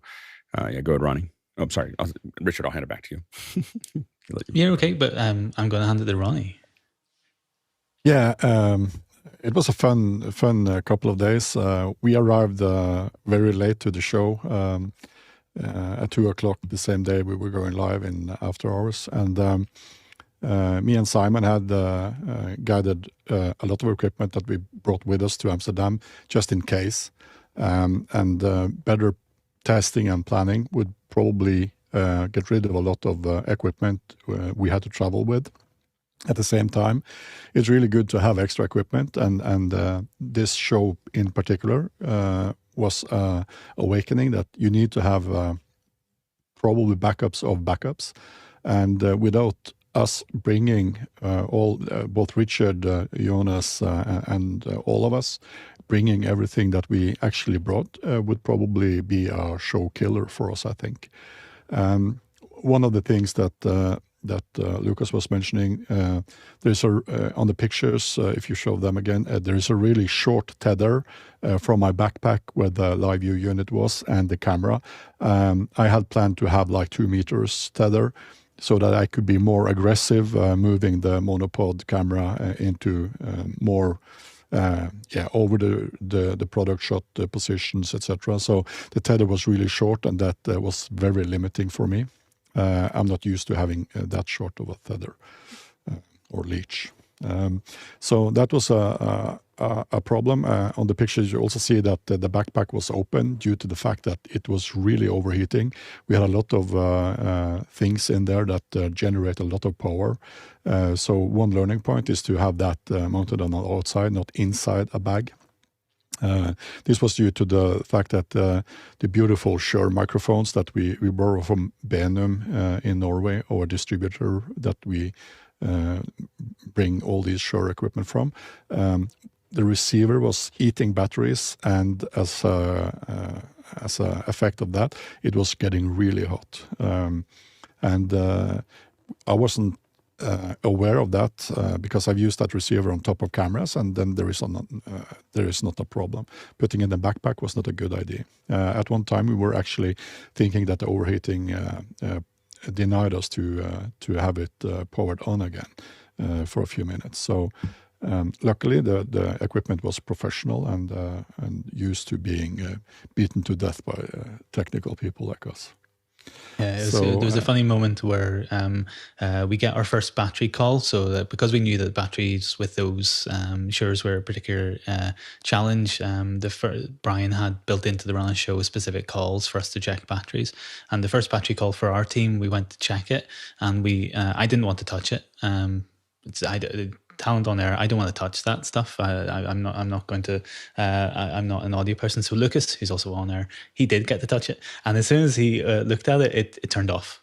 We thought, well, first of all, I thought I'm glad I didn't touch that because I would be blaming myself, and secondly, the battery just literally went just that second. If we hadn't touched it right there, if we hadn't checked it right then, I think we would have been in a bit of a challenge. So battery management and planning, like we say a lot of these shows, is really, really vital. And it was certainly with the Sures a bit of a challenge within the burning through batteries, literally burning Ronnie and Simon's backs with batteries. I'm thinking that actually Brian and the pre-production was actually right on time on the battery call. Brian, actually, that's a nice segue to you, sir. Yeah, thanks. So the Rye is quite a large space, and I've got a bit of a floor plan here. So in the top right corner is Black Magic, and starting right down the bottom of the screen is outside where the two teams were met. So it's working your way through these halls and actually trying to cover as much as you can, but at the same time really getting to enough time within each booth and being able to talk to that. So it was great. I think that the team were able to cover what they could and still keep moving and still keep it engaging. So, but I thought it was a great show, and it was fantastic to be able to work with the team as well. Kirsten? Yeah, maybe adding a little bit on the floor plan you just saw from Brian. So we had like an iterative approach also to how to plan the show. As Richard said at the beginning, it was really driven from the show floor, from the team.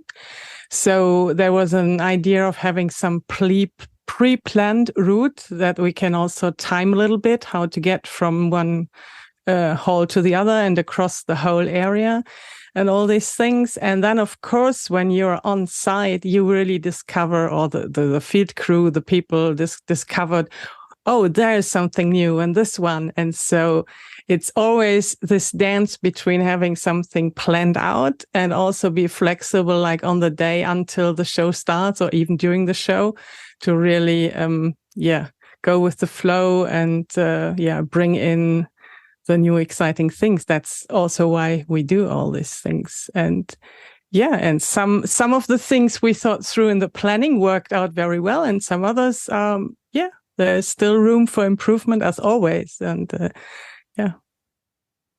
in the RFI conversation we had a couple of weeks back, we had an interesting discussion over Grant kind of felt that we should have been aiming for being less TV-like. And it's one of those weird things, is because at the beginning we aimed to not be TV-like. We wanted it to be much more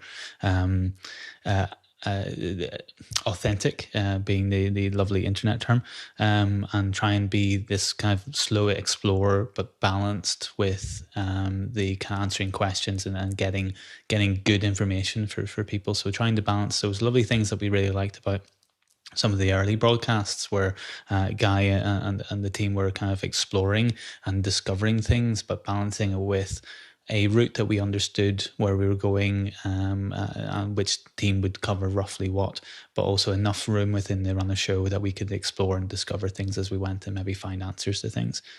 We did a whole different system of question management in the back end, where we asked Grant and Raj to be a different type of question manager, where they were helping to maybe guide the type of question and the style of question we would get in, and maybe guide the field team into different answers.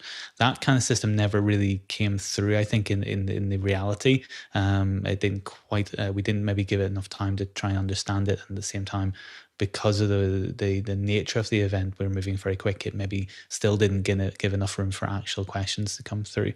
We were also hampered by a number of reception issues. So obviously I had the world's largest iPad, and I was able to get questions at different points. One of the handy things of having such a large iPad is that the remote crew could see my iPad and tell that my Meccana was not in line with the Meccana they had in the US. But it just getting questions to the field team was sometimes a real challenge. So if you did ask a question on the show and we didn't get to it, it's reception issues were some of the things that we had to travel through. So finding ways of getting those, getting more interactivity through into the kind of broadcasts. We had a lovely discussion around it during the RFI and thinking around how to bring in chat comments more fully and bring in kind of beyond just questions was some of the things we might aim for in other productions. What was Alex, go ahead. The one thing I was going to say is that with Meccana, we realized that because it's really great to have other people use it because they have different behaviors. And I realized there's a behavior that I have that got over that sync issue so I never noticed that it was happening up until recently, is that I refresh the page all the time. So because I'm always worried about bandwidth, and it's a kind of a neurosis for me when I'm on my phone anywhere at an event. I'm always refreshing pages everywhere just because I just don't trust what I'm looking at. And it turns out that fixes the problem, but it didn't have us look at it, in that process. So we are looking at what it takes to do that. Yeah, it does fix the problem, unless unfortunately your bandwidth is a bit tricky, and then it loses everything. Right. Jonas. Yeah, I wanted to give a bit more context on why we chose this style. Like this year, one of the things that we really wanted to do is be sustainable, because like after last year, it was like everybody came home and it was like this. I'm so glad it's done. This was this huge, intensive work. And then like the question was, is it worth it? And I think with this one, we try to see what the audience also likes. Like behind the scenes was a big part of what we wanted to provide. So for the officers, people that wanted to watch in the Zoom room, there was a behind the scenes experience that sometimes is a little harder to see. Like you wouldn't see that on YouTube. And also, if we look like at the stats on YouTube, I think our audience gives us the right to say like, yeah, we done really well with this, and like we build on top of all the other coverages. Right now, we're the 4th most viewed live stream on our channel. So that really speaks for it. But at the same time, like we always in every meeting, we had this like, we could do this. And then somebody was like, yeah, but now we have 3 people spending like 4 days on something that probably doesn't matter. And we really try to make this sustainable and make it not stressful for anyone. So like even our meetings, like, I don't know how often Richard or I said, yeah, but we don't want to do it stressful. And we all had different expectations, what is stressful or what is not stressful. But I think in the end, it was pretty manageable. That was a big goal for like what we wanted to do, have it more manageable and then also have it more interactive. And I think that's also where the camera kits came in. They really allowed us to be way more nimble, and like the camera kit kind of speaks for what type of show it is. It's like a monopod. We have a foundation, but we're still nimble, versus like a tripod where you plan everything out, you set it down, and then you do your thing. Like that's kind of the difference between last year, where we like reached out to everyone and everything. This year we're like, hey, we have a tripod. We show up and we can go closer and all that and like correct more. And I think that we worked really well for everyone, like having that nimbleness and then also like making it less stressful for the whole team. Yeah, it's one of those interesting things that we, with very few booths that we actually organise anyone to talk to. We basically relied upon the field team to rock up and talk at the booth, and then if there was someone who was interested in talking to us, then we would then talk to them.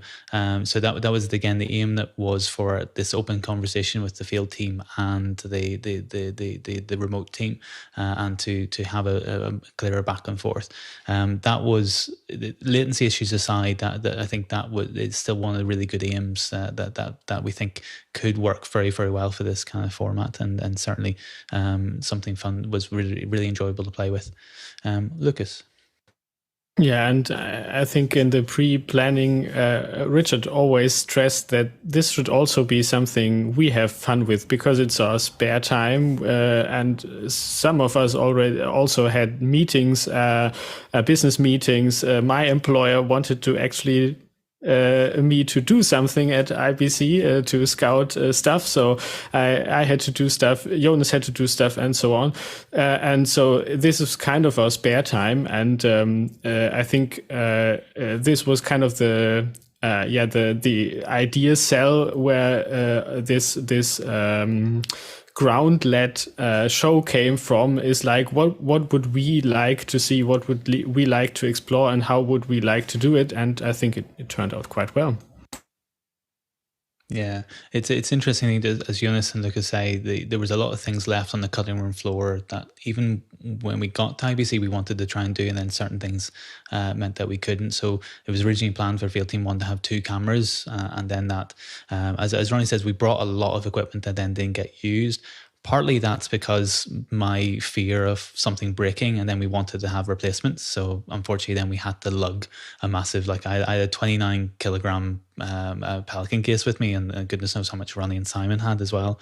And most of that did get used, but the things that did get used, we were really happy to have them there, because last year's IBC, I flew over with a Pocket 6K and an Ursa, and the Ursa broke during that flight, and we would then have to go down to the Pocket 6K.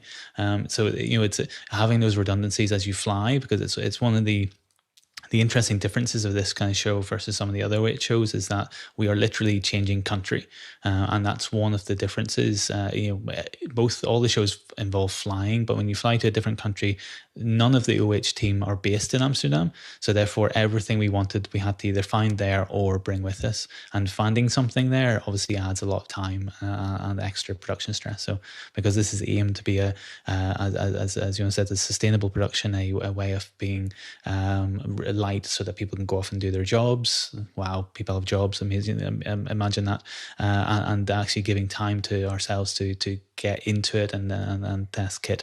It was quite a challenge in that kind of way, and yeah, well, you can watch it and judge for yourself how successful or not we were. So I think we haven't got any other hands, Alex, on the discussion. Shall we move into questions? Yeah, let's go to the next question. Absolutely. Comes from Guy Cochran in Seattle, Washington. And Guy says, what piece of equipment was missing that would have made for a smoother and or better experience for those on the ground? Go, Jonas. I think for me it would have been in-ear headphones. I used these Shocks OpenCom, and that just didn't work. They weren't loud enough, so I think that was one of the things. And then com-wise, maybe like we abandoned the peplings, but maybe it would have made sense to bring them and use comms through them, or have a way of communication through them. Because it was really it's a really scary feeling if you're on site and suddenly you lost comms. For John and I, it worked out well enough that we were like, hey, I lost comms, you need to start. And we worked off our clues of really specific, oh, hey, here we are, and now we're here, giving the other person a clue when they maybe just have lost comms. So that was helpful. But I think, yeah, probably comms is the biggest thing, and then a little light on the camera, just like a little catch light probably would have been nice. Yeah, but I think apart from that, our kit was really, really neat, and maybe some better way of mounting it. That's one of the things that I thought a lot about, how do you put it into the backpack? Do you have a mounting plate that you put it on that maybe could have done more cooling? But then in the end, how do you fly with all that equipment, and explain that to security where you have a plate that has some custom wires soldered and everything? And yeah.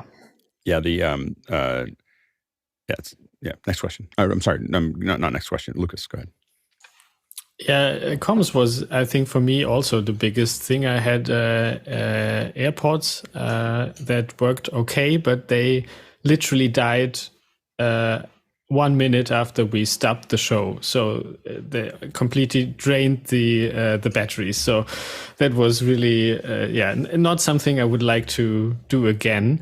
And also something to have a low latency monitoring of myself and also Richard, because it was so loud on the show floor that I couldn't understand him talking to me sometimes, and the other way around, I guess it was the same. So we were just 1 meter away. We sometimes talked into each other because it was so loud on the show floor. It was. I think that was the thing for me that I'd like to make better next time. Yeah, a lot of times we say that comms are half the show, and they're at least half the show. Just being able to understand what's going on outside of the program. Go ahead, Stefan. Yeah, I wish that we had a little bit better support by the app that IBC provides to all the visitors. So the app provides a service where you can kind of play the walk from booth A to booth B, but it doesn't allow to kind of create a path. So I kind of had to cut out segments of the way we had to find in the venue, and put a map together out of these segments, a lot of screenshots and so on. So if just this little app would have allowed more than one waypoint, it would be really, really helpful. And I think that's a feature every visitor could need. Good, Ronnie. As mentioned, return video is the next thing on my wish list. We had this Blue Parrot 450 XT or XP it's called, which worked really good. So me and Simon as camera operators had really good comm.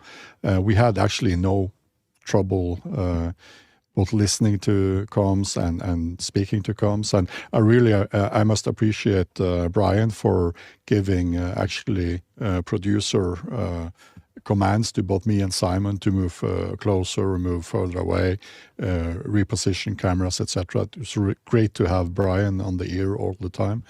And another thing I would really see to have is some kind of backup solution for the Mukana, so that and maybe the camera people also need to have the Mukana to be ready to move, so that you can see the question coming up and you're trying to maybe get ready to do a close-up of the equipment or whatever. So those things are really important for me, at least. Good, Mickey. We had something that was halfway set up, but we were not able to fully integrate for the show itself, and that was VPN access to their local networks on the field. We did have the VPN set up. It's just integrating the hardware because they were all coming together from different people, different places. If we had the VPN set up, that means we would have been able to remotely shade the BGH1s via the IP control, and also remotely control all the Shure systems, because Ronnie was also able to secure a Shure AD610, which gives us control of both the ADX5D receivers and also the AD2 microphone transmitters. And being able to control the cameras and sound equipment remotely would have lightened some load from the field team. Next question. Next one comes from Liberty White in Atlanta, Georgia. You all did a lot well. An area of improvement, syncing response times. There were a number of segments with people talking over each other. How do you mitigate that in the future? Go, Richard. Yeah, it's as Lucas actually just mentioned in the last question. The ability to hear each other was really difficult. So we didn't have our own audio fed back to us in our own comms, even if you could hear comms. So having an ability to have a local mixer or some way to feed it in would have probably made that a much, much easier process. Just because, as Lucas described, we're a meter away from each other and we can't hear each other. So there are at least 2 occasions where I completely jumped straight over him without realizing that he was already engaged in the conversation. And the same when we came came to the end of the show, we had designed our fallback to hear the other field team, but not ourselves. So when we came to talk to each other, it meant that when we were all four of us standing together, we could hear the latency of each other at a roundabout, because it's going back from Amsterdam to Detroit and then back. It just that latency was huge. So having some way of controlling audio on site would have been really, really nice for each field team and then fed into us. The only problem is that and it's worth it with the last question. We thought about a good number of these, but we chose to leave them on the cutting room floor for particular reasons, because of the challenge of getting them done in time with the amount of time that we had. And I think that kind of local audio, though Mickey can attest to this better than I can, would be another level of production cost that we may not be able to hit within a short space of time. Go ahead, Mickey. Yeah, certainly. I think having an A2 with every field team would provide a lot of benefit, both for the actual broadcast audio, but also the experience of our presenters in the field. In terms of the latency, we were for the field team audio going to the other field teams IFB and also to the stages, to the panelists IFBs. We were reliant on the SRT transport being transmitted from the field to 3210 to the being put on the Dante network and the mix minus being created and then sent over to Detroit for everyone to connect to for comms. That's certainly a highly latent pipeline. If we were able to set up additional hardware that could give us a more succinct pipeline for IFB, that would greatly reduce the latency and make the conversation a bit more smoother. Next question. Next one comes to us from Guy Cochran again in Seattle, Washington. And Guy says, what tips does Brian have for handling production curveballs so well? Go ahead, Brian. Having a good team behind you who can help and assist. And I think every production that we've had is always going to have a curveball. This year we've been working with NAB, Cinegear, SIGGRAPH, and IBC again. And we're learning as well about productions that have happened in last year. And I think we get better with every one. But yeah, having a great team. But also, you can have a good plan, but you have to be willing to throw that away. And just the show is the show is the show. So that's my best advice. Next question. Next question comes to us from Jonas Dottel in Stuttgart, Germany, and Jonas. Is it Kyle Hammond? Kyle Hammond in Chicago. How much scripting was done with the knowledge that there will be changes and a fair amount of on-the-fly spontaneity? Go, Richard. Yeah, I think I posted in the chat, and it's also in the IBC kind of discussion on Discord, the link to the master sheet, which has in it actually a lot the opening kind of bullet points. So we scripted that kind of opening of what main things we wanted to hit, and in the run of show there were a couple of other kind of things that we wanted to mention at specific points, like a reminder for questions and things like that. Apart from that, it pretty much was unscripted.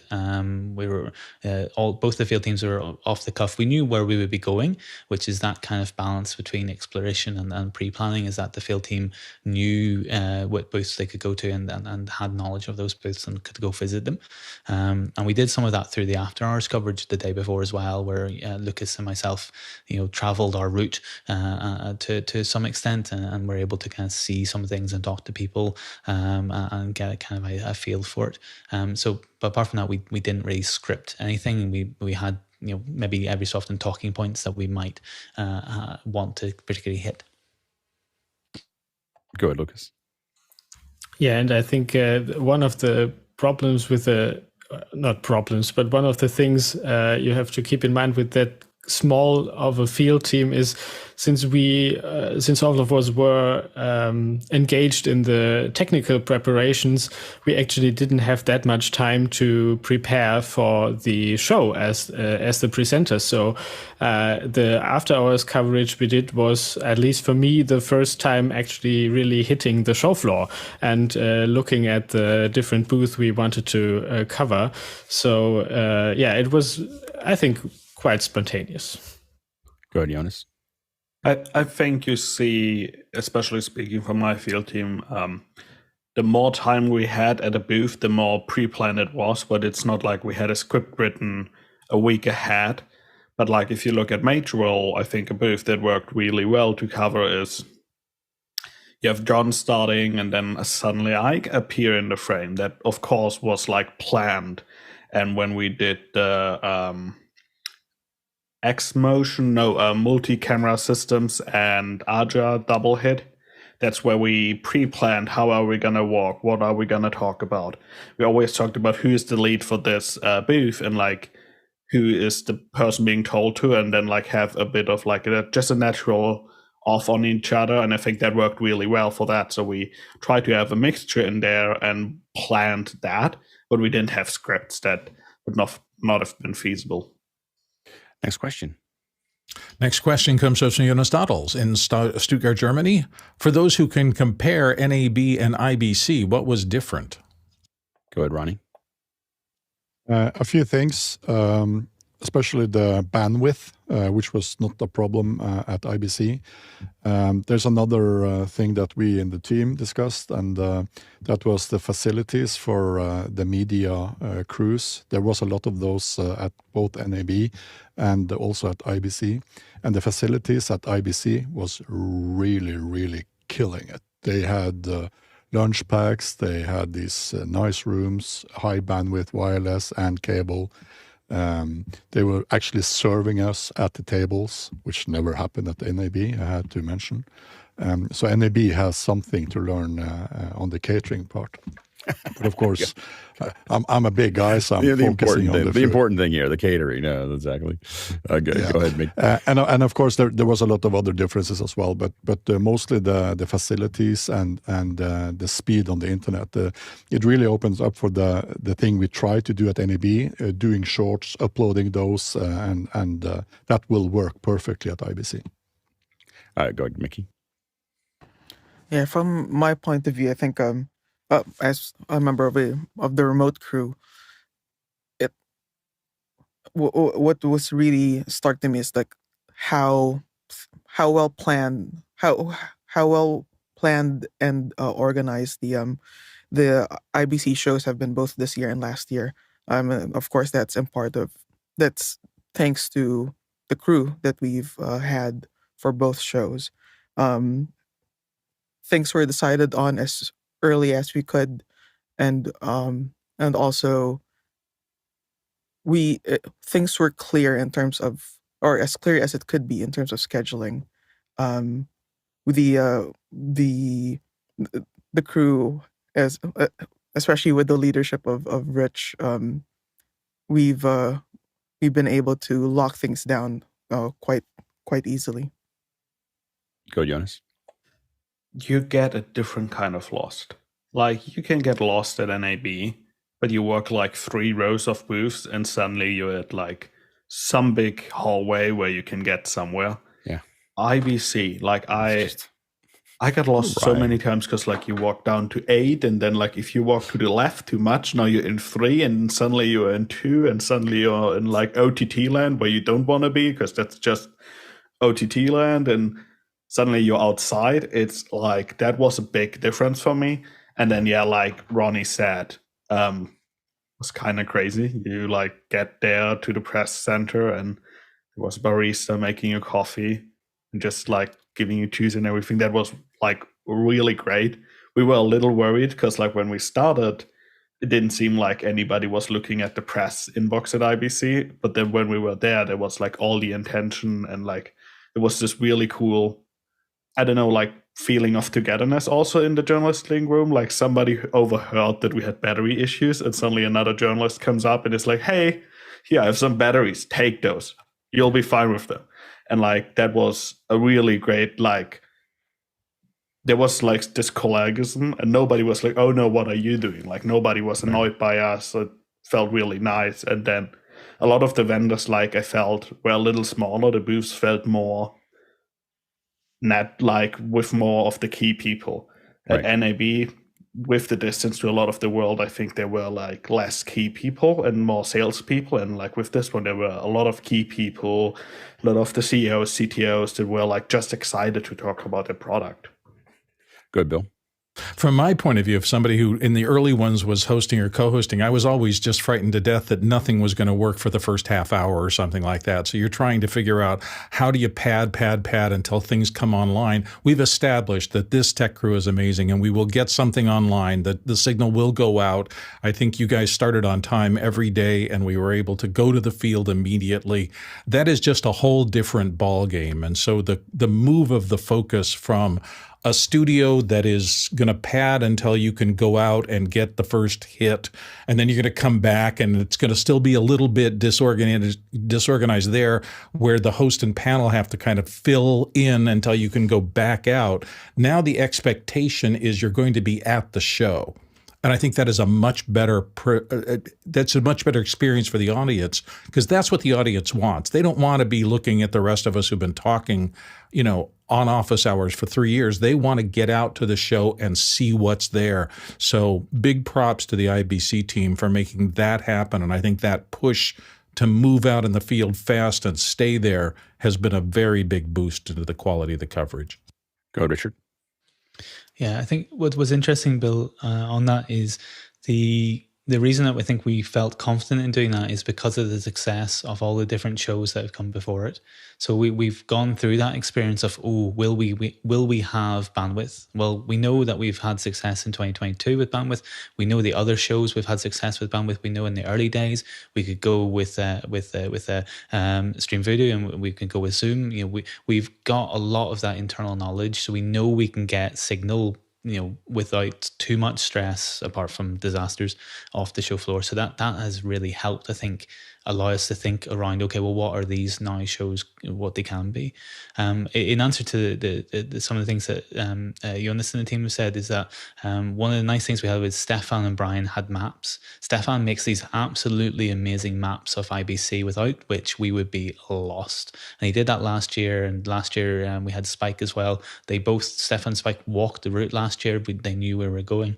This year we walked the route with After Hours, and then Stefan was with us and had specific maps. So that kind of pre-production planning, where people, Lucas and I could focus upon doing what we need to do. Ronnie can focus on doing what he's doing, and Stefan can, they take us from A to B. It is really, really very helpful.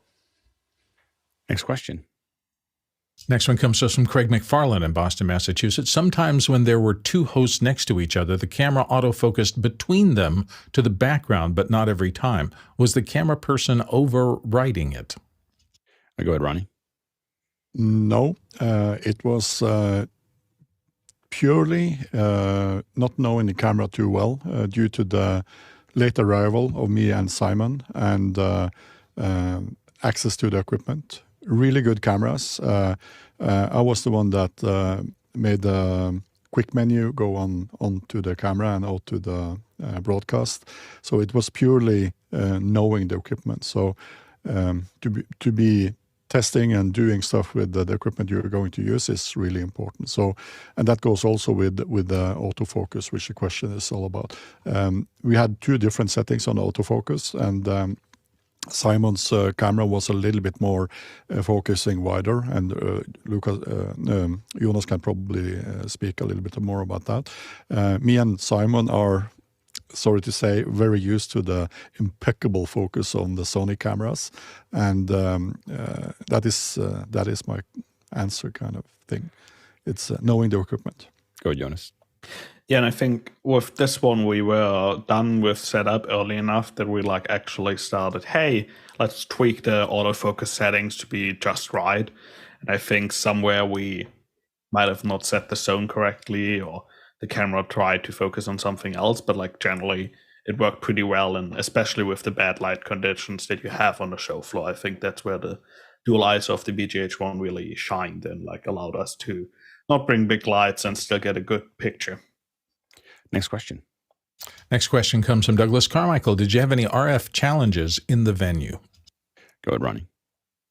No, with these microphones from Shure, they fixed everything. We had a discussion with Mickey and Lucas before we went onto the floor, and we decided not to do a new frequency scan, and the microphones are just doing their job.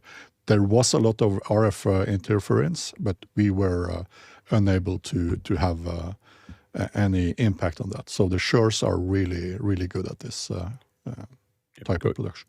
Go ahead, Mickey. Yeah, and we also reached out to a couple colleagues of mine that are from Amsterdam, sound mixers as well, that are from Amsterdam, and asked them about good frequency bands to use around RAI, and we did that for both 2022's IBC and also this year.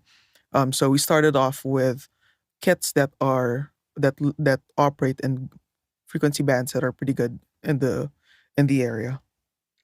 Next question. Next question comes to us from Roscoe Jones in Madison, Indiana. Conferences often have different tracks. How might we benefit from following such a model? Should we always cover the latest announcements or maybe stick to a specific track? Go ahead, Richard. I mean, my answer is that I don't care what the conference wants to do. I care about what the audience that we want to serve wants. So, that would be my very short answer to it. Essentially, understanding how we want to design the production was one of the biggest things, and then trying to execute it with that kind of plan is one of the most important things. The IBC had a very large esports section that we didn't cover.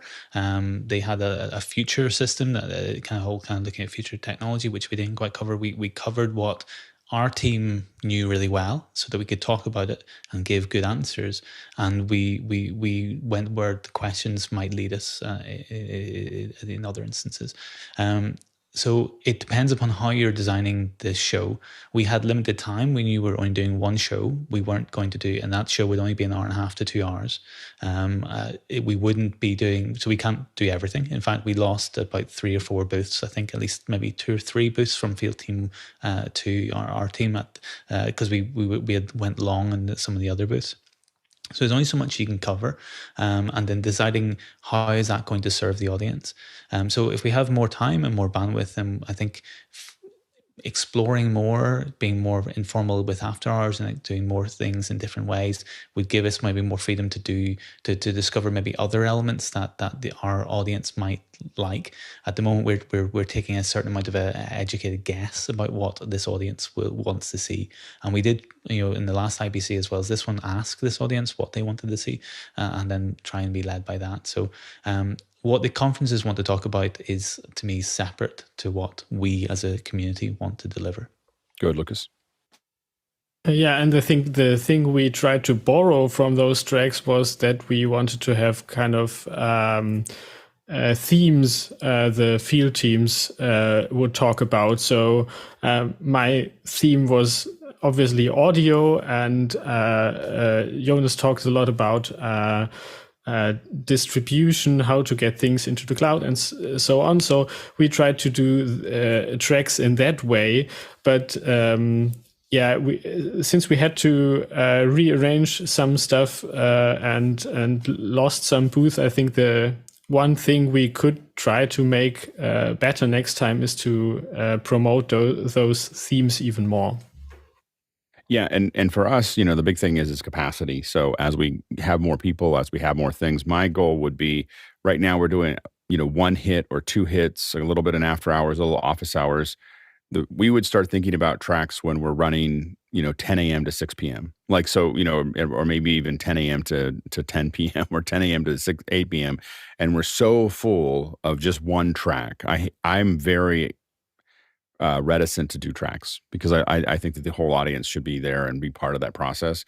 If we got to a point where we were busting at the seams, then we would start to subdivide, but I think we're probably a couple years away from that level of coverage. Next question. Craig McFarlane in Boston, Massachusetts. Most vendors seem happy to on-the-fly interviews. Did somebody prep them ahead, and were there any that you couldn't line up? Go ahead, Richard. Yeah, I mean, the vendors are there to talk about their goods. So, I mean, we didn't go with the aim of talking to the vendors a lot of the time. I mean, that took a lot of pre-prep last year, and that we wanted to do without. But when someone was available, then we would take them. So it just depends upon, I think, booth by booth experience. So as we arrived, there would usually be around about 2 to 3 minutes, anything up to 10 minutes to talk to the booth or set something up. So that allowed for sometimes there to be someone available. Blackmagic is a bit of a different experience. There are a number of questions that we got for Blackmagic that just weren't appropriate for Blackmagic, just because they're not going to give certain answers at the booth, and that is similar to some of the other booths. So we should have probably set up someone. Though last year we did set up someone, and they weren't there. So it's the kind of, there was a lot of kind of at that last segment.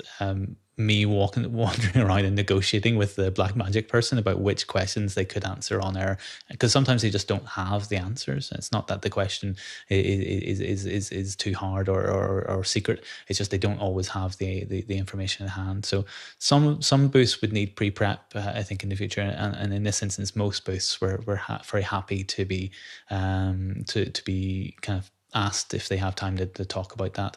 But we didn't want to talk to salespeople. We wanted to talk to tech. So, and that often allows us just not to go through the kind of sales PR rep kind of system.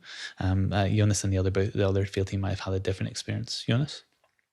Yeah, so we run into one issue where like Intenoa was literally celebrating being in business for 20 years while we were arriving at the booth. So that was a bit of a problem.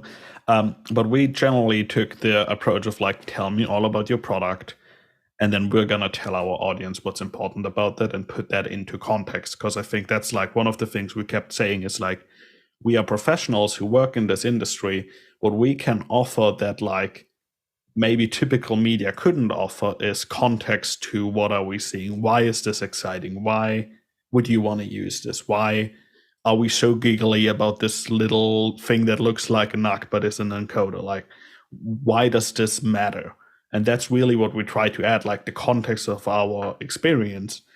And it was crazy. Like the SIP Radios LLC people literally let us take over the booth. They like moved all their furniture away so Simon could stand in the right spot to get the right camera light and like right thing. We took the vMix booth over.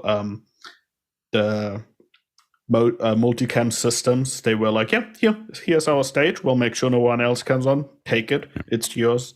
So like we really reached this point where like some of the vendors for SIP Radio, for example, I went in with the smaller vendors. I went in and say, hey, we're going to come over with live stream tomorrow. Tell me a bit about your product.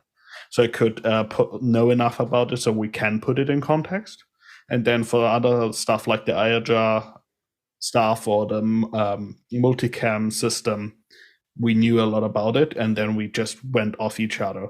But like the Major booth was a great example where I think talking to a vendor worked really well because he was technical. There was no like sales stuff. We did some great interviews, and then we went out within 5 minutes, and that's, yeah, everybody was really happy to talk to us. It was great. At Blackmagic, they just kind of did this thing where they tell you about it and then you tell the audience. But like even there, we arrived and we were like, hey, could we show the back? And they're like, yeah, sure. Do whatever you want with the equipment.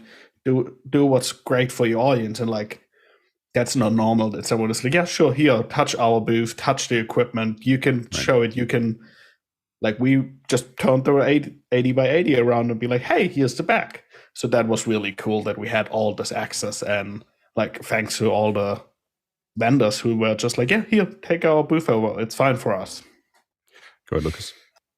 Yeah, we had one thing. The problem, if you have not been at IBC, Saturday at about 5 p.m. at a lot of booths, they start to hand out free beer, and then they go a little bit crazy. So the last hour was we didn't for the booth, we didn't really prep. This was kind of a wild card because like at Aperture, there was really no one available, or you couldn't even pass the booth because it was so crowded.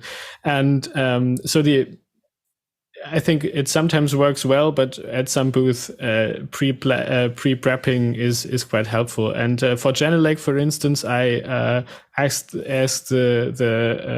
technical guy the day before just to be safe that he's there, because I knew him and I knew he could talk and give us some infos that I couldn't give and the press release wouldn't give. And I think that was something we definitely wanted to have, is not having some people just read press releases to us, because I mean, you can all do that yourselves, but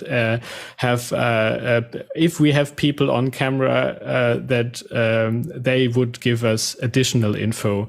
And yeah, that I think that was the reasoning about if we prepped or if we didn't. Good, Mickey. Yeah, I think this kind of goes back to what Lucas mentioned for the previous question about tracks, wherein each field reporter that we had spoke about what they're comfortable speaking of, and also what they're very familiar with, whatever their expertise is. The example of Jonas, like with John and himself talking to Magewell, I could really see how someone from the vendor would be very comfortable talking to say someone like Jonas and John Barker, because they understand, they know what they're talking about, and they can accurately represent to our audience, the office hours audience, the office hours community, what exactly they're putting out, instead of having a reporter that is just nodding and saying yes. Our field reporters for IBC could actually have a conversation with these vendors. Last question of the hour. Jonas Dottel gets the nod here from Stuttgart. How did people like the takeover versus doing a separate show? Jonas? The one thing I'll mention is the timing for IBC worked out slightly worse, because like now we are really coming up against closure and like right into happy hour. So all the beers get started to hand it out. That was a bit of a problem, but like otherwise, I think from our side, it was great to have like not do a show after that and like needing to do the follow-over. And I think for the US audience, we still have great. I think it's better because we're all in patterns. I mean, I'd prefer it that way. I mean, I know that it is a little late for you. I think that we definitely had more people watching because it's in the pattern that we already have, as opposed to getting a little earlier, I think starts to cut out the U.S. audience, and the U.S. audience is still 80% of the audience. So I think that it definitely got more coverage. I'm happy to, anytime you guys want to cover something in Europe and you want to take over, just let me know. Like we I think it's a killer. We know that you guys are going to do a great job, and it's a killer piece of content to put in there. So just look at opportunities that make sense for all of you. But we'd love to have you take over days. Just give us a little warning, and we'll clear the day for you, because it was really, really fantastic work. So thank you so much for all the effort, and thank you so much for coming on and sharing. We're redefining how we do this. Like, everybody has a way that they've been doing it for the last 30 years, and it's just been the same old thing. And all of us are doing it slightly differently, and we're trading notes and figuring out what that means, and licking our wounds and figuring out what needs to be done next. That's a little different than the last time. So I just really appreciate the incredible work by the IBC team and the incredible output, and also just coming in and sharing your knowledge with us. So thank you so much.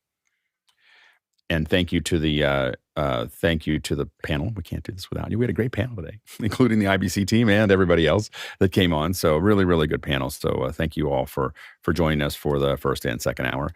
Thank you to the producers for all the great questions that had this rolling. And thank you to the team on the back end that we're staying a little late. I apologize. I just felt like there was a handful of questions left, and let's just close this thing out and make sure that we got all of the knowledge we could get out of this great endeavor. So thank you so much for sticking with us and running this a little late.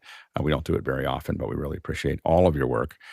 We traveled 137,000 miles. That's 221,000 kilometers, and that is over a billion, 1.090 billion bananas for scale.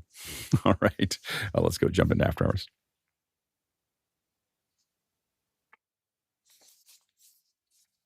I wonder if a European banana would be different than a metric banana. Of course, they are larger. This is an imperial banana, so what's the metric Of course, they banana? are larger.